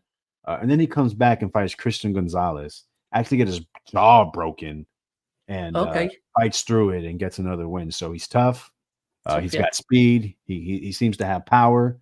Bam Margera. Oh my God, I can't believe I just said that. Bam Rodriguez. Definitely a fighter that people see as one of the future faces of the sport. At least of Mexican descent fighters. And really excited to see where he can go from here because he's facing a true test. I'm talking about Sonny Edwards is such a skilled boxer. Is he going to knock you out? Probably not. No. But he's going to make you miss. He's going to make you pay. And he's probably going to embarrass you. And he's going to let you know he's embarrassing you. All right. It's going to be quite obvious because he's going to let you know. You look at his resume. Are they the best fighters that everyone knows about? Not really. But these are tough competitions. Jason Mama was a Filipino. They said he could punch. Sonny dropped him. Muhammad Wasim was, just a fight in Dubai. Close on the scorecards. But that's the thing about Sonny. Is he gonna 11-1, 12-0 you? Probably not. He's gonna see that he's better than you, and he's gonna, make sure he gets the W. Can he do that against Bam? Probably not. But I think Sonny, he is, I think, one of the best fighters below 122 pounds. I think he could beat Chocolatito. I think he could beat Gallo Estrada. And when it comes to Bam, he definitely could beat Bam. But gun to my head, listen, when it comes to Mexicans against UK, you look at the track record. This isn't an unknown guy. All right. But still, he's got that, as Andy Ruiz say, he got that Mexican warrior in him. Yeah. Shit. I want to pick Sonny so bad. I like Sonny, but it's just hard to pick against Bam. I think it's going to be a super hard fight. Yeah. Could it be controversial? Sure. But I got it. Yeah. I'm on film. I'm going with Bam Rodriguez. Well, we got there in the end. But I think you're right. I think it is a close fight. It's going to be interesting to see what the odds are actually with the bookmakers. So it might be worth a look at that. But yeah, it's a tough one because, like I say, Sonny Edwards is a very skilled boxer and he can make people look silly. But then, Bam Bam has actually been in with also, these capable fighters here that you alluded to earlier, Cuadras and I'm not going to pronounce the names. And he's proved that he can be in there with them. He's also got power, and he's also, like you say, he got his jaw broken, and that he's going to then be able to handle Sonny Edwards' power, most probably. So, I'm going to have to go the same and gotta go pick Bam Bam as well. You see, Baxiana let us know her pick. She's hilarious. Let's talk about Sonny. Hopefully, if Sonny wins, he can get that Clarissa Shields date. Yeah, I guess he's pretty big on X and on the social media scene. Sonny Edwards he's Great follow. He's worth a follow if you don't already. He's another one of them. You know, as a Brit, he's a little bit brash. But So you're not a fan. Well, you know, I admire his boxing skills, and he's quite funny. I think he's more funny rather than being a prick for the sake of it. Mm-hmm. But you know, he's irritating, isn't he? he's a little prick, but not a bad one, I guess. Anything stand out on the undercard? Well, you see there, MJ, coming off the loss against Tapales, who now Tapales is fighting anyway. MJ is a very solid fighter from the Uzbekistan school. Definitely could box. I remember he hurt his hand against Ronnie Rios. There you go. Thank you. Yeah. And was still able to get the stoppage. He was one-handed for a few rounds in that fight. The Tapales fight, I didn't understand what was going on. It seemed everything was out of tune. Ended up losing. Tapales was really putting paws on him. But Kevin Gonzalez, I don't know him. What I can tell you is that he's trained by Panda. If you don't know who Panda is, he trains not only William Cepeda, not only newly crowned champion this year, Manny Rodriguez, but also the Mexican Monster. Who's the Mexican Monster? Well, if you've been following the show, you know who I'm talking about. Sabrillo Matias. So does he have another diamond? I'm standing 10 toes on that. Does he have another diamond in the rough with this kid? It remains to be seen. I know Jose San Martin, he just went and he fought one of the UK prospects. A lot of people felt like he won against Sabaz. Yeah, Sabaz Masood. Yeah. That's a bit of a controversial fight there. I haven't seen it, but I was told about it. Nothing else is sticking out. I mean, look, he fought in a place called Box Time Gym, so seems to be a guy from those, smaller circuit, just reaching this world level, and he has a task. So interesting to see if this guy, you see his manager, Jacob Nahar, that's Panda, the trainer I was speaking of. So, and I see your boy, I don't know, but Peter McGrail, they call him like a Lomachenko, right? Is that him? Do they? I don't know. Yeah. They call him the UK Lomachenko. Right, yeah, Liverpool lad, ringing a bell. Where did I see him? Yeah, he's fought Liverpool last time. So that fight, what card? Jack Carroll. Jack Carroll, right? Yeah. So, and you have other fight in there. Jack Collan, not a major one. Yeah, okay. I mean, we've got a couple of lads from the Liverpool area. Merseyside. I've seen Jorico before. I think he's from like Michigan or something. Yep, look at that. Damn, I'm good. But nothing sticks out. So I mean, he has a he nice looking record. Oh man, he got stopped first round. KO. Could have just came out cold. Because other than that, you look at it. I mean, a lot of the scorecards, he was clean sweeping guys. Down 3 times. Yeah, so definitely could have just been caught cold. Not cold, yeah. Well, it looks like a test on paper, I guess, for Peter McGrail. Fair enough. Interesting. One of the UFIs on there as well. Oh, that's the Olympian, right? Yeah, Galal is. Yeah, man. I was like, yo, this guy's not going to get stoppages. And then now he's stopping everything. Well, yeah, 4 out of 5 so far. 30 years old. I thought he was younger than that, to be honest. Wow, 5'4" with a 68-inch reach. Interesting. So, yeah, not too bad, that one. Yo, these UK guys over here in Phoenix. What the hell, Eddie? I was just looking on there. That's next Saturday, isn't it? Yeah, the 16th. Yeah. Okay. We are carrying on. There's more. Chris Colbert. Is this the main event, or is it David Main event is David Morrell. Yeah. So let's talk about that one. David Holy Morrell. Holy shit. Look at all those fights. Well, this is Showtime's last boxing broadcast. Okay. So it looks like, I mean, it is Going out with a bang. PBC's last show. So yeah, this is, man, if you're in Minnesota area, which is not really a hotbed for not just boxing but tourism, because it's very cold, super cold. So not a place to really go in December. So, but really cheap also to do boxing. There's a little bit of controversy about who When runs you say that cold, show. is it not like the same like as a UK temperature? It might be worse. I don't know. Okay. I'm talking about 0 degrees Fahrenheit, maybe negative. All right, no. Yeah. Not that bad here. Yeah, no, it's pretty bad over there. So, Okay. David Morrell, if you know me, I think this kid is one of the best young talents in all of boxing. If you want to see a boxer, he can box. You want to see somebody to go out there and get you out. I mean, look at this. The power, either he can get you out there late, he can get you out there early. He's not in there to play any games. He's in there to go ahead and win. So this fight was actually supposed to happen earlier, but Agbeko failed his medicals. They said that he had like a heart murmur. He actually fought that, to the end, saying that saying that that was an error on the doctor, and he actually got a doctor's note saying that he's fine. So they got this fight going, not expecting too much resistance. He trains out of Nashville or somewhere in Tennessee.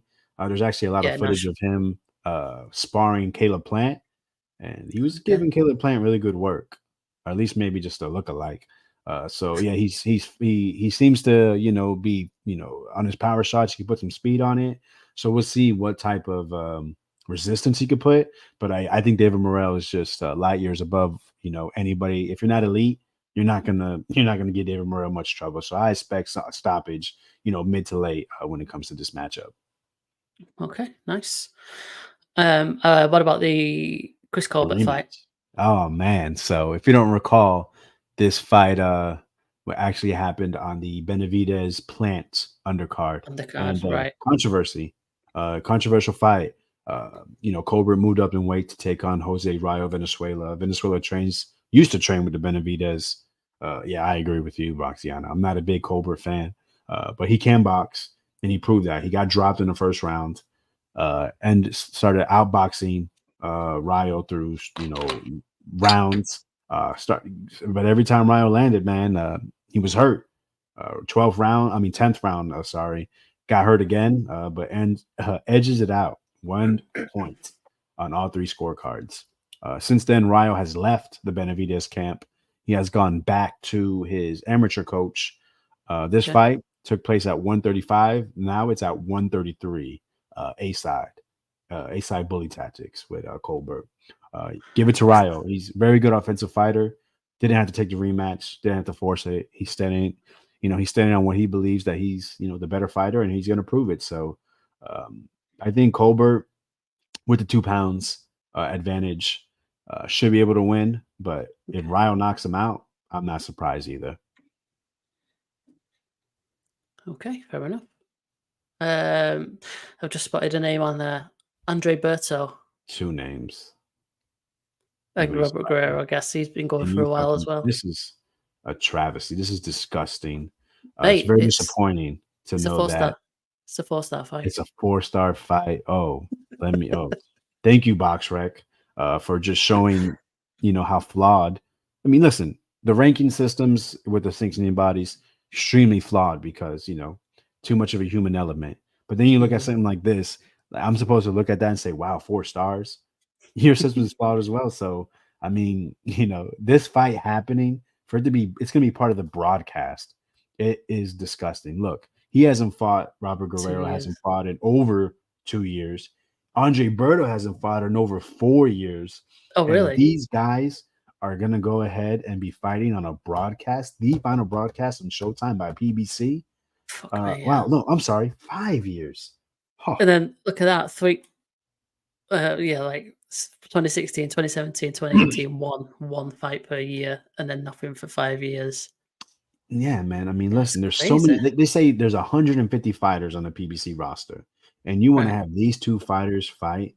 Like, maybe it's a good thing. I don't really feel this, but I'm just gonna say it. Maybe they still have a contract, and they get them out of the contract. You got to throw them on. So maybe that's what PBC is doing.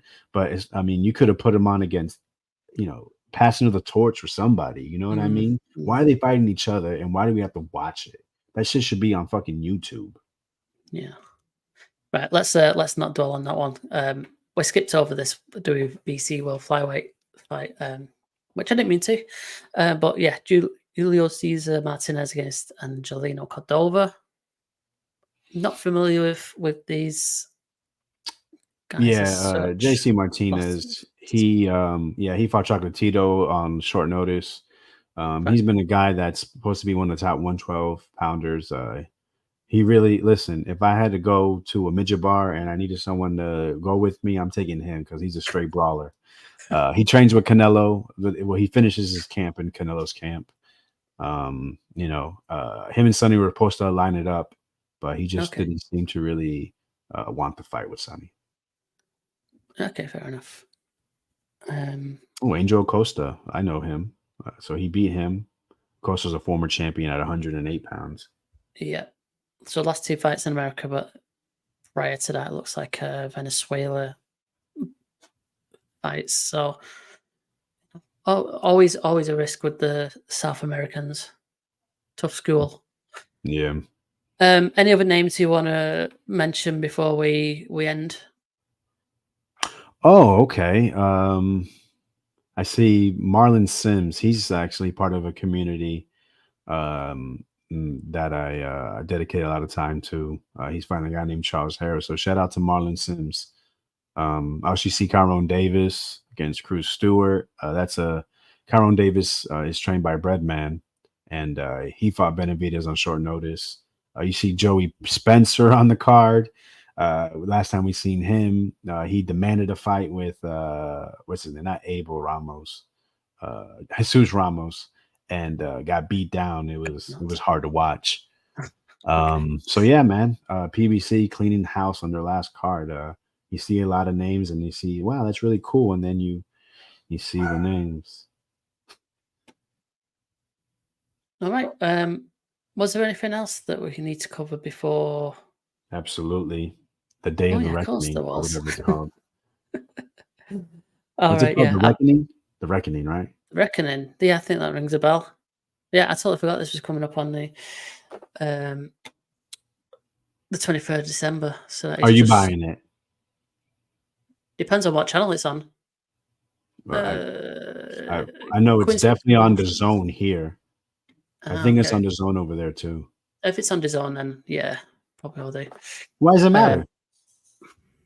I might not have access to the channel like Sky Sports. I don't have access to it. I've got BT, so Frank Warren is usually his is on BT. It's now TNT Sports, sorry. And Eddie Hearn's on the Zone. So yeah, you're telling me if you didn't have the channel, you couldn't buy a pay-per-view? Yeah, probably could, but I'd have to. It'd be like a one-off payoff to Sky, and I don't have that subscription. I could like watch it online, I guess. I think they do that. But gotcha. Yeah, I don't know. Well, normally for pay-per-views, it's 75, 80, 70 here. This one's only going to be $40, I think, because it's going to be in the midday. Right, got you. But yeah, the card, I mean, we talk about stacked cards.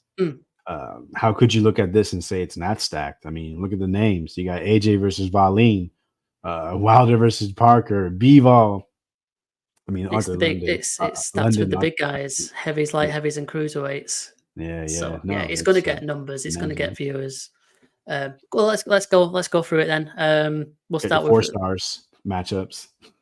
Loads of 4 stars. Joshua Wallin, go. I can't believe that AJ accepted this fight. Valine is very dangerous. He's a lefty. He has a little bit of craft to him. We've seen that.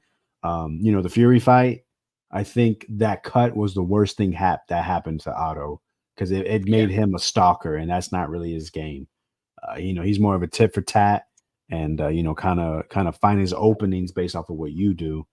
Him leading is just not really his game. So it'll be interesting how he matches up with AJ. AJ, man, people trash him. He has 3 losses, yeah. But listen, the man can punch, the man can box. He's a really good fighter. Is he going to go down as one of the greatest of all time? How hard is it to be one of the greatest of all time? Mhm. Can't we just appreciate the man? The man fighting. He's trying. He's trying different trainers. He wants to get it right, and he's taken. This is a tough fight, Yeah. and if he wins, he has to go into a even tougher fight. So, to pick a winners is difficult, but I got to rock with AJ. I don't think he stops him, but he's probably going to just be, too big, too strong for Valine. But Yeah. with definitely some, bumps on the road. Okay. Interesting. Yeah. Valine's I a big mean, guy, bro. He's 6'5" himself. yeah, he's a big guy. He's a big guy. So it could cause problems with him being as big as Joshua. But I don't know. I Man, think, Joshua's like, if you had to picture like one of those, like Greek gods, he'd probably look like, one of them look like him. yeah. Yeah. Well, a lot of people kind of say, oh, he's just a bodybuilder, and he, but no, he's definitely. I think he's going to beat Wallin. I think he'll stop him. But having said that, I mean, we said it so many times, haven't we? Where he seems gun shy and stuff in the more recent years, but hopefully he just finds something and he puts on a bit of a show, especially with Wilder fighting on the undercard as well. I think that might motivate him a bit. Hopefully, I mean, there's other heavyweights out there as well on the card. Dubois on there, and then that Makhmudov, Scary Monster, Frank Sanchez. So it's a heavyweight show. You want to look good on a heavyweight show. So yeah, I think Joshua will get a stoppage, maybe mid to later rounds. That's my pick on that one. Next, this is a really interesting fight of Wilder versus Parker. Give us your thoughts. Yeah, I found myself Boxiano, what did I say? But yeah, I find myself being a Joseph Parker fan. I like skills. I like people that can show they can box off, using their feet and or with their jab. Joseph Parker has shown that. However, we've seen once he steps up in level, he hasn't really came up on top. What is his biggest win? Is it the Derek Chisora? A lot of people felt like he lost the first fight. He got his, and people were a little bit upset that he didn't knock out Junior Fa. That was a disappointment, wasn't it? The Andy Ruiz fight, people believe he lost that fight as well. So yeah, it's interesting to see because he's being matched up with one of the biggest punchers in not just heavyweight history, but in all of boxing history. But when you look at Wilder has what, 1 round in 3 years or something like that. Yeah. I'm sorry. Yeah, 2 years. 2 years. Apologies. I don't want all the Wilder fans to come at me because there's a lot of them, and for good reason. Listen, when people watch boxing, what do they want? They want knockouts. They want entertainment. You can't really. There's not really a Wilder fight that you've seen that it hasn't had some type of a wow moment because listen, when he gets his right hand straight. And he turns his punch. Sometimes he doesn't have to turn the punch. Look at the Hellenius fight. He stepped back and just threw a punch, and he knocked that dude out silly. So, with the history, you got to think Wilder KO. When and how it will happen, who fucking knows? But most likely it's going to happen. Yeah, I'd go along with that as well, to be honest. Josie Parker, solid fighter, good at everything, but not great, not fantastic. And like I say, he steps up and he tends to get a little bit found out. So, yeah, I think Wilder, again, he's another one. He needs to put on a show, doesn't he? He needs to make a statement. That'll be a good statement because Joshua beat Parker, obviously, in the past as well. So, if you can stop him, I think that was a points win, wasn't it? By Joshua? Was. Yeah. Not really a fun fight to watch. No, shit, wasn't it? I remember. But yeah, if Wilder can make a statement on that one, that bodes well. And we assume that they're supposed to match up after this. Is that correct? Is that the thinking? Right. Yeah, they think that. The winners meet. Now, a lot of people don't think Joshua's really going to do it. They think that he's been avoiding Wilder. Power is not really the thing he wants to do. To face. But I have faith. Speak it, believe it, receive it, as such as Wilder would say. So, yeah, Joshua Wilder, expect them to win and face each other off in the first or second quarter of 2024. Yeah. I mean, the money will be there for it. I'll probably be back in Saudi Arabia. Most definitely. So, yeah, that's got to happen. Next fight isn't too bad. Dimitri Bivol against Lyndon Arthur. Go on. Give us your thoughts. Lyndon Arthur, very good European fighter. We all know he has a great jab, but he's out of his depth. Yeah. Bivol is one of the best fighters in the world, one of the best boxers. He proved that. It's not just the Canelo win. You got to watch it. He faced, a huge light heavyweight guy that moved up to cruiserweight, and Gilberto Ramirez, and dominated him. He was a former champion at 168. Ramirez. The Craig Richards fight. Craig Richards is a very solid guy. Was really winning, and then towards the end, made it close. Joe Smith, took away that right hand, got hit like one time, really. And other than that, it was such a masterful performance. You look at his resume, he's beaten solid guys and he wins pretty convincingly. So I really think that, I really think Bivol should be just too sharp. It's just, maybe the first few rounds, it's going to take him to knock some rust off. But yeah, Bivol points win.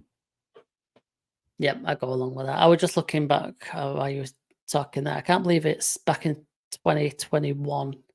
Oh, it was at the very end of 2021, to be fair, right? When Lyndon Arthur got stopped by Anthony Yard. He obviously beat him first. Yeah, it doesn't feel like it was that long ago. No, but like I say, it was at the end of the year, so I guess.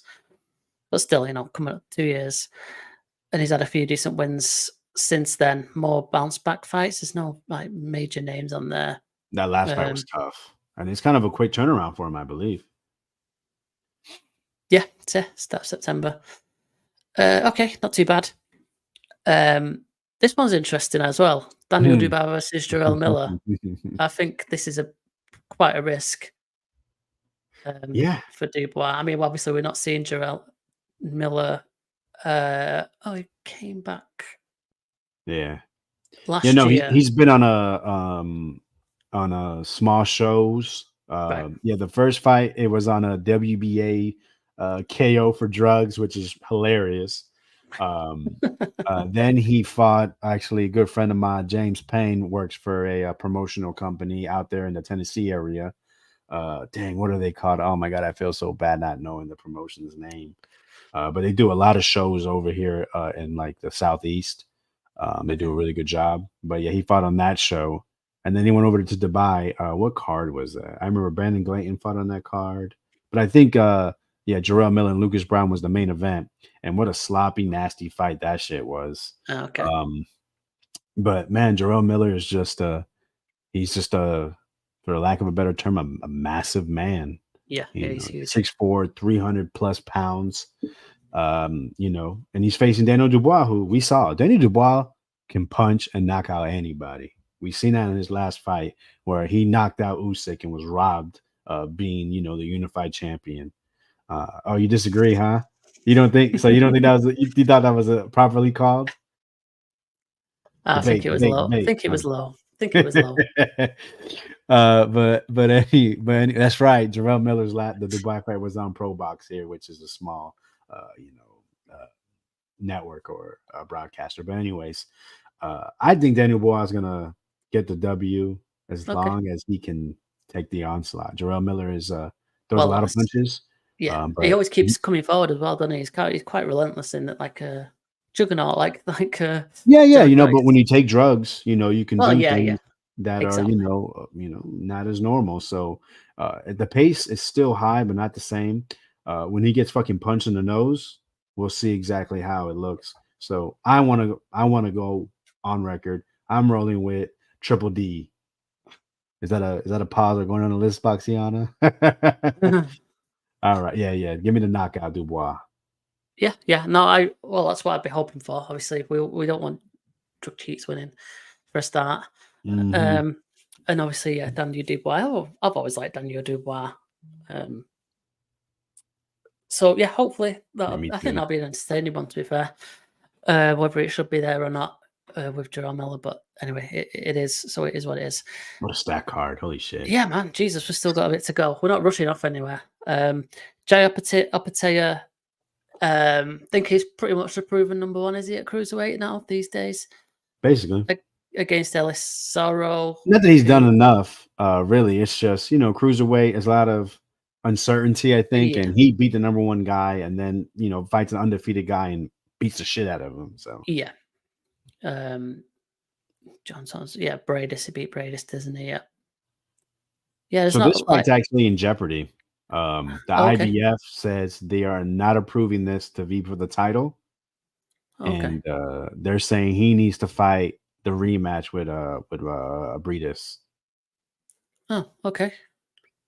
I think it's a shame. I think this will really help the cruiserweight division for Opetaia to be on this card. Yeah. You just wish that everyone would work things out with the IBF. The IBF is a funny sanctioning body. They choose to stick to their guns at weird times.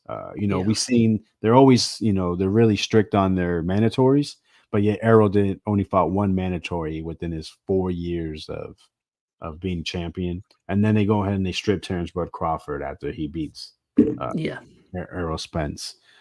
So very inconsistent. You hate to see it. Like with Arrow, it made sense. He was in car accidents. He was doing unification fights. But also you want people to see you want to see people stick to their rules. So if you knew that you had a mandatory coming up, why didn't you file for an exemption or try to whatever you had to do? So it'd be sad to see. I think Jay Opetaia is definitely one of the best fighters and possibly in the world. He just has to prove it. Yeah. Fun fighter. Okay. Next name, the scary monster. Makhmudov from Russia and against another undefeated Ajit Kabayal. He's German, I think. Yeah, he's German. Yeah, he was on the short list for AJ's next fight until this happened. Yeah. It looks like he's fought loads in Germany recently and then beat Chisora in Monte Carlo. Did he? Oh, was that the controversial? The controversial one. Okay, maybe we'll watch that someday. Yeah. Interesting. I'm gonna go Makhmudov. Yeah, you have to, right? I mean, yeah. Boxian, I'm so glad you're here. You're making you are the chat today, obviously, and you're definitely entertaining. Sorry, we know each other, and we have like this list when you say like suspect things, and she's on me today. Yeah. I don't even remember. I know the Jerome Miller comment. I'm wondering what the other one was. Bullying, yeah, I think from afar. That's fine. Frank Sanchez Junior Far. That's also on there. Frank Sanchez should be winning this one. You'd think by boring decision. Boring decision. Fair enough. Oh, apologies. He's on a knockout streak, sir. Oh.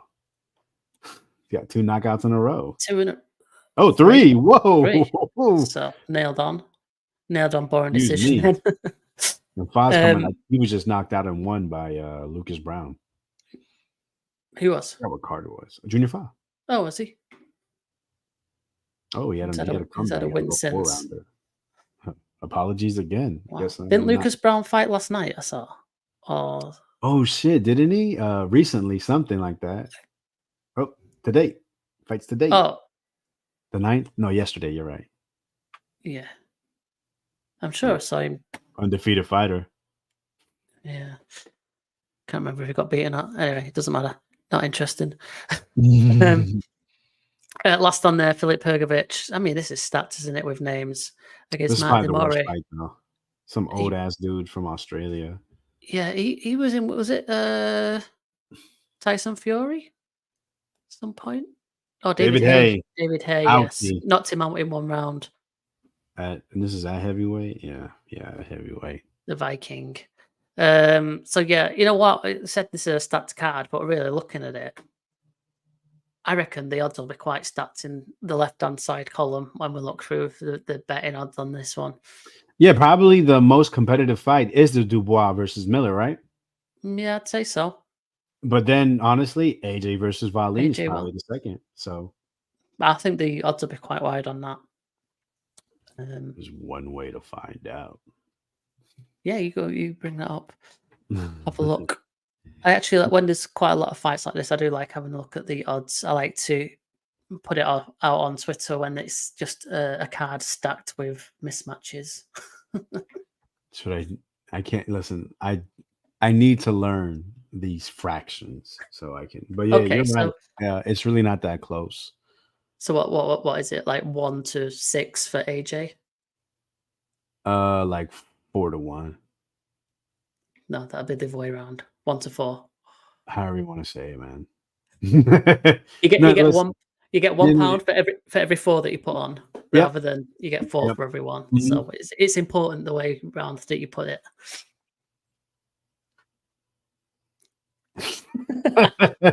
No, I hear you. Yeah, Wilder is 1 to 6. Yeah, so £1 for every £6 you put on, or Yeah. dollars. Say dollars. $1 for every $6. Yeah.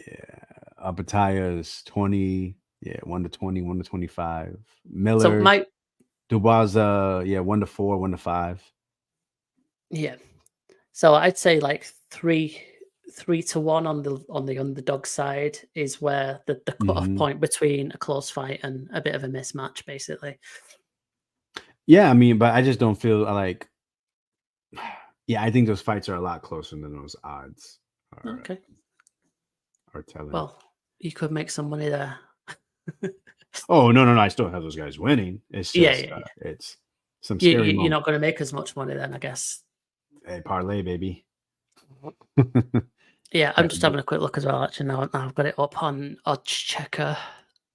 So yeah, AJ decision, Wilder knockout, Dubois versus Miller not going the distance. Bam. yes, that's a good shout. Bivol was 1 to 16, so obviously that's really wide. Hergovich 1 to 33, as in $1 for every $33 you put on. It's big. You got to be careful with Herkovich. You never know if he's going to get a knockout decision. Frank, he's on a knockout streak, so I'm staying away from that. Yeah. Anyway, it's not the most competitive card by looking at those odds, but it should still be quite interesting. And like I say, you get a lot of names on there, so I guess it's worth the pay-per-view, I suppose. I think so. I think it. We're in a weird spot with a lot of change happening, especially here in the United States when it comes to boxing. With they're talking about PBC just signed with Amazon Prime, which is hopefully huge. Yeah. Leads to many great things. But PBC jumping from network to network, and then being put in this position. ESPN's talking about getting out of the boxing game, leaving Top Rank, without a network possibly. Yeah, we're in a weird spot. So I don't love boxing in the Middle East, but hopefully it helps spread change and gets better stacked cards just universally, in the boxing game. Well, it's all about prize fighting at the end of the day, and that's where the money is at the moment. So you expect a lot more of it to come, I guess, in the future, and hopefully, we make them big fights. The fighters will get in the ring for the money against the best fighters that they can possibly get in the ring with, and hopefully that's what gets made. For sure. Anyway, on that note, I think that brings us to the end. I did just see that there was a card on Boxing Day, which is the 26th of December. I don't know if you have Boxing Day over there. No, definitely not something over here, but we could definitely hit that up on the next stream. Yeah, hopefully we'll get in there before that. But yeah, let's wrap things up. I've just put up on there that Boxiana says, "I love you guys. I learn a lot here." That's very nice. We love you too. We love you for being here. Thank you very much for keeping us in check, or keeping Alex in check at least. And thank you to everyone else who stopped by. I know Rodolfo came in late, and there was some other names earlier on. Mr. Pad stopped by, and Beagle as well. Hopefully, some of you will catch up after the fact, and you'll be here for future live streams when we do it. Hopefully, around about Christmas Eve, we will make a plan of action Make sure that you are subscribed. Make sure you like the video. We'll put posts up on to YouTube when we know when we are streaming next. We'll put it up on X or Twitter as well. So make sure that you follow us on there. All the links are in the video description. Boz has just appeared right at the very end. Shout out, Boz, man. We missed your scoring, man. I would have loved to see your scorecards. It was such a good fight. Yeah, we missed you this time, but not to worry. Hopefully you can go back and watch the fight. It was very good and very worthwhile. All right, let's wrap it up, Alex. Thank you again for being here as usual. Look forward to the next one. Yeah, for sure. Hey guys, like I've said before, hit the like button, leave a comment. If you have any suggestions of a fight for the Christmas stream, please let us know. Maybe we can get some on the community page also. I think that's a great idea. And just please interact with us. Let us know. Tell me I suck. Tell me I'm an idiot. Tell Jim he's so much better than me. Let everyone know how great 86 boxing is, or how two of us know about boxing, the other one doesn't. But yeah, man, appreciate everybody for tuning in. Yeah, absolutely. On the note, thank you all. We'll see you again very soon. Goodbye.